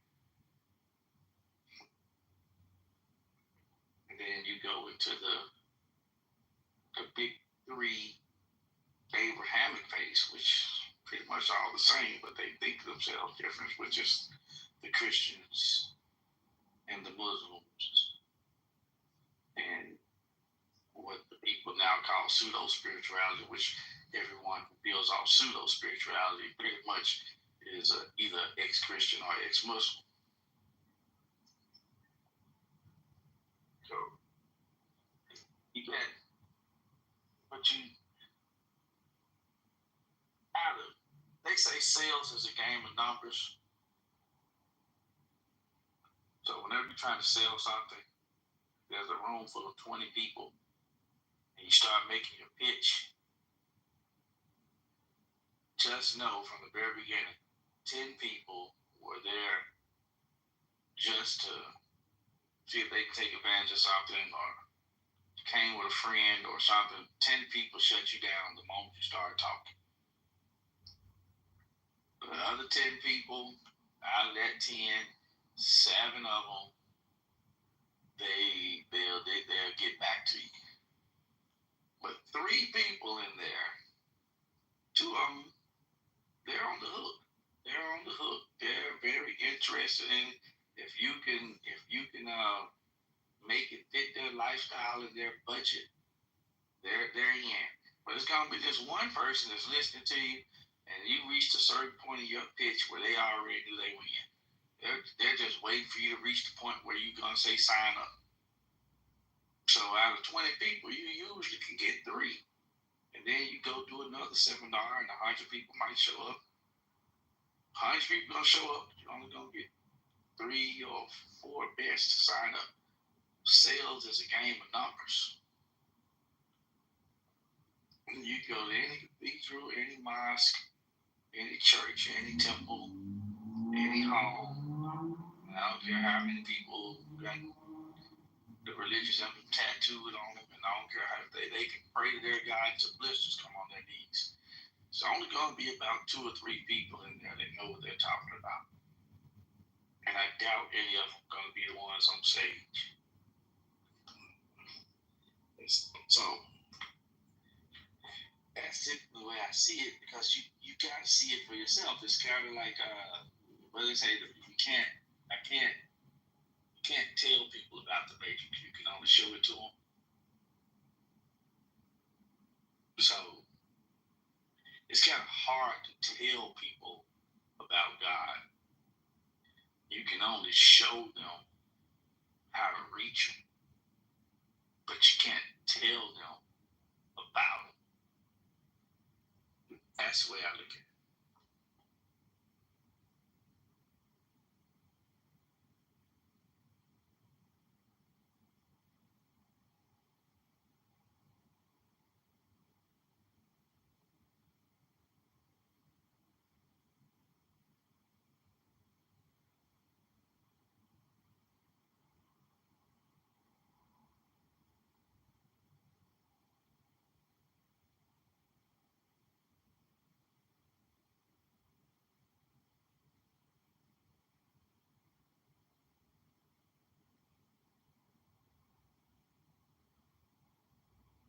But isn't it honor that way?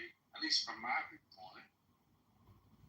Isn't it honor to go somewhere like, let's say, you go to the Great Wall of China this year, the summer, and then I go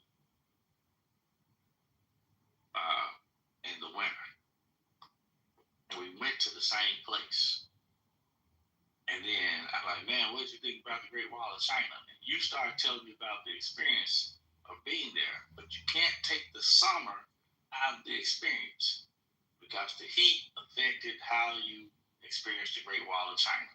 And then I tell you about the Great Wall of China, but I went in the winter. And man, you could think about the differences of what we were able to do while we were there, simply because of the different temperature. I think it's really cool to describe how we met our spirituality more so than trying to define it.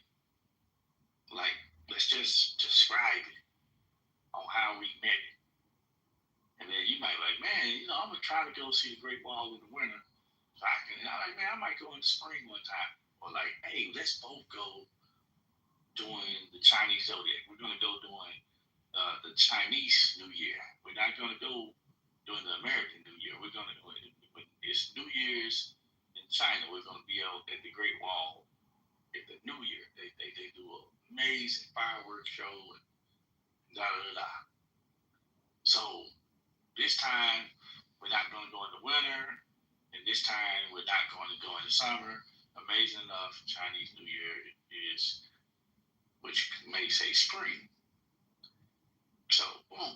See, now the difference is I went by myself in the winter, you went by yourself in the summer. But this time we went together in the spring, and now it's three different things different. Number one, spring.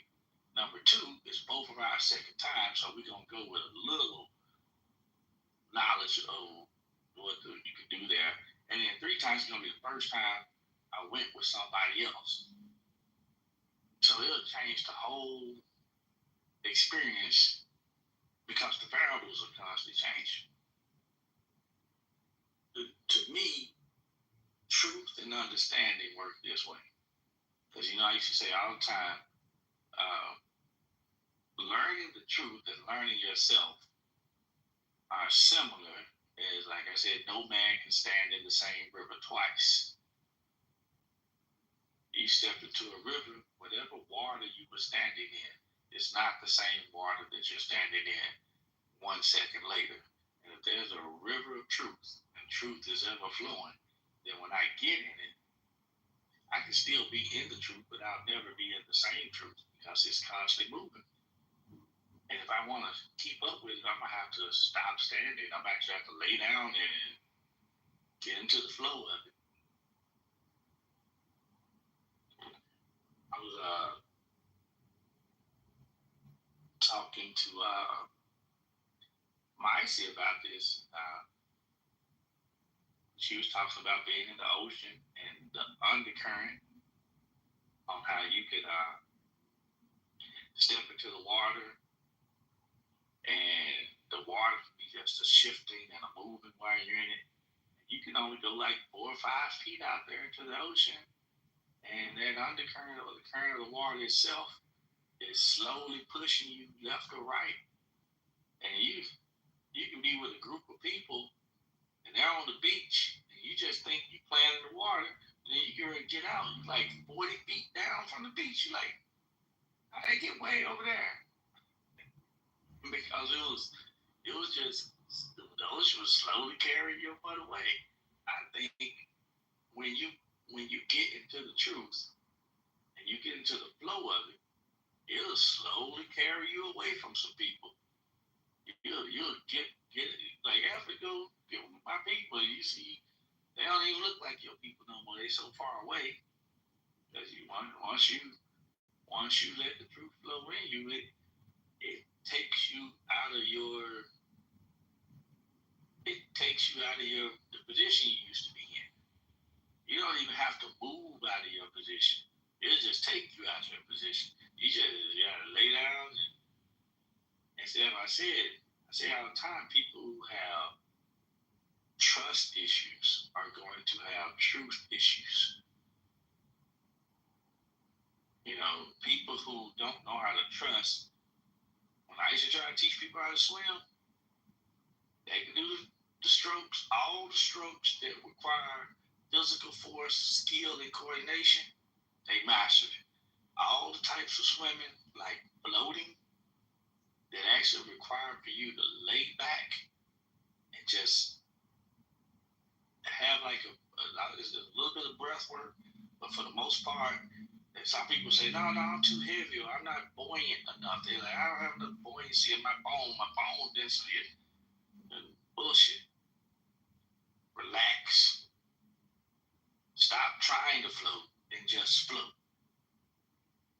Just lay back and believe that the water's going to hold you, and it'll hold you. Tensing up, it ain't going to hold you. Most people I just give up on. Like, you don't know how to trust the water. Same way I say when people read spiritual books. Go ahead and read the Quran all you want to. You're still a Middle Eastern traditional lost person. Read as much as you want to. You're still a hyperactive, hyper-powered American. Read this book as much as you want to. You're still black. You're still black. You might as well just burn that book. Burn all of them. Your culture, your people aren't ready to lay back in the water. You'll drown. You'll drown trying to find God. Because you're too heavy. You won't let shit go. That's where it comes. That's how most people come off to.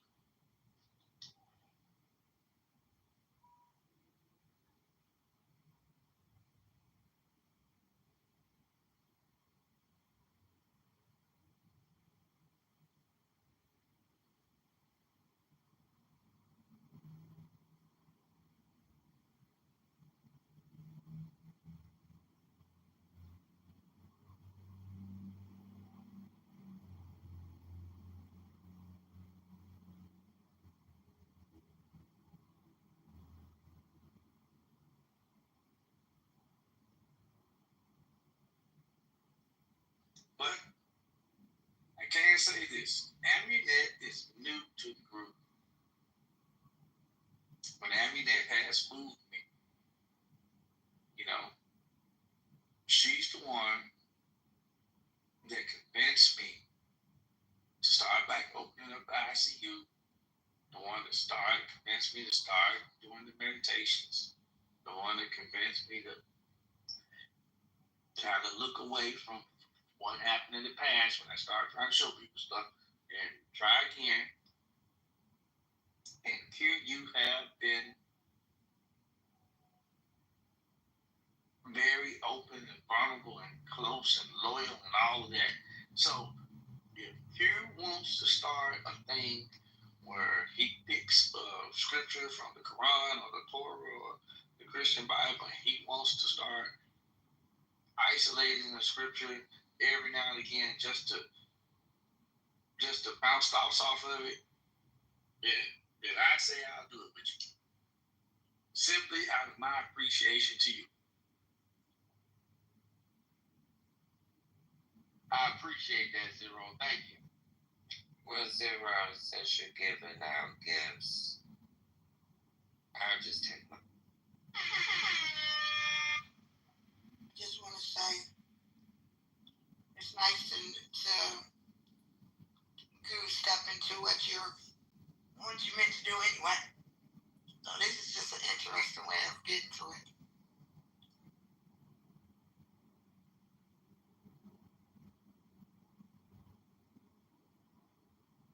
Well, last day of our weekend, ladies and gentlemen, I'm at the house, have a little drink, and so forget, we got a fast coming up, and we have a meditation coming up. So we might meditate Saturday, and our fast may start Sunday. So that's a little heads up. So until then, I catch you guys on the flip side. All right, Pastor Zero. All right, Zero. Appreciate it.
You don't have to fuck with his phone or anything. But looking at Kate Gallego, Jew, and city manager Jeff Barton of Phoenix.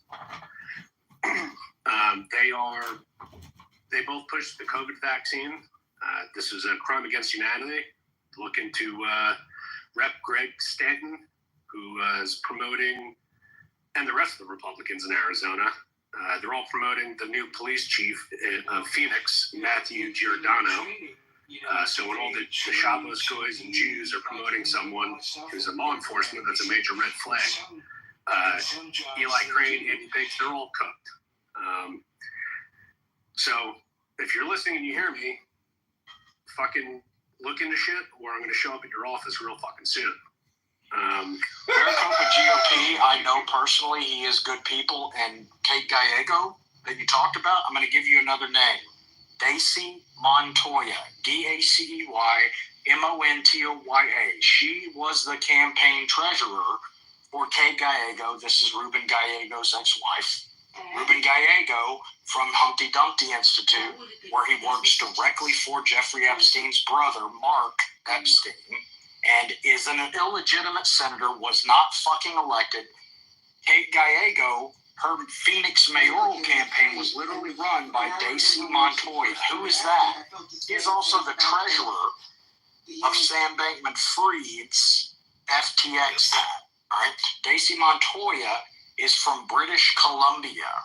She is a fucking operative that basically control of the DNC, Mossad or GCHQ or both, and she is one of the key money launderers for all of these Bolshevik politicians from the DNC. You know, it's basically Bolshevism on the left and Likudniks, Jabotinsky, Zionists on the right. So neither one is conducive or can be allowed to foster in this country. But this is a key operative. And when I was in Arizona working with investigators for the stolen 2022 election in Arizona, Dacey Montoya was the person that I had identified that was the common thread between, you know, Kay Gallego and Adrian Fontes, Stephen Richer, and, you know, Mark Kelly, his wife, Kathy Giffords, ADL gun-grabbing operative of Mossad and fucking Michael Bloomberg. Mark Kelly is illegitimate as fuck. He was not elected. However, the problem is, who is the alternative? Well, that would be Peter Thiel's homeboy, Blake Masters. So it's damned if you do, damned if you don't. We've got to get some good politicians running and legitimately elected in Arizona, and it sucks because AZ is such a cool state with such awesome people. It probably has the most corrupt political framework of any state that I can think of. I mean, maybe New York, maybe South Florida, but if it, next to DC, Arizona is as bad as it gets in this country. And the national RNC committeeman for a long time, Bruce Ash, literally the chairman of GOP Israel, why that exists, who fucking knows, and literally the chairman at one point of the Jewish Federations of Southern Arizona, a Mossad arm, the Arizona Mossad arm of the Jewish Federations of North America. So you guys got tons and tons of problems down there. I empathize, and I pour my heart and soul into that state, and I love Arizona. But Maricopa GOP is somebody that I don't talk, let me be clear, I don't talk to a lot of the people that I used to work with in Arizona, especially after 2022. At least not anymore, because many of them have petered away and proven themselves to be limited hangouts and adversarial to America-only interests. Maricopa GOP is not one of them. He is good people. Thank you for clearing that up, Richard. No shots taken, but we need to start fucking talking about shit that's important for humanity, and there's no more tucking your tail between your fucking legs, and that goes for everybody in here. Get in the comments on all these corrupt politicians. But just to get to the topic of Epstein, Tucker, and more, if anyone's questioning Epstein and his ties to fucking Mossad, we need to look into Meyer Lansky, who was blackmailing J. Edgar Hoover since the inception of the FBI, the Federal Bureau of Investigations, the people who are supposed to be investigating all the fucking crimes, these federal crimes. Now, this is from J. Edgar Hoover ran the FBI from 1935 to 1972. If we think that they just gave up one of the most powerful fucking positions, most powerful agencies in the country in 1972, because this guy got ushered out, come back to Earth, and realized that we've been occupied for even before that. Look into Meyer Lansky. As far as Tucker goes, this is super important. I feel like it's really not talked about enough just because of the potential imminent threat of an explosive device. I'm pretty sure everyone in here should know that Tucker's completely fucking cooked. If you don't know that, you do now. He promotes the unplugged phone, which is Eric Prince, founder of Blackwater. I don't have to do the whole thing, but it was designed by IDF 8200 Intelligence. These are the same people who designed the pagers. If I was these people, there's no shot in hell I would design a phone and then sell it to Americans under the veil of being unmarketable and unsurveilled, and not put an explosive device in it. So Tucker promotes that. So if you know anyone who is, gung-ho and ready to run for the hills and has a bug-out bag, there's a good chance that they may have purchased this phone and have it ready to go. But joke's on them, it's an explosive device.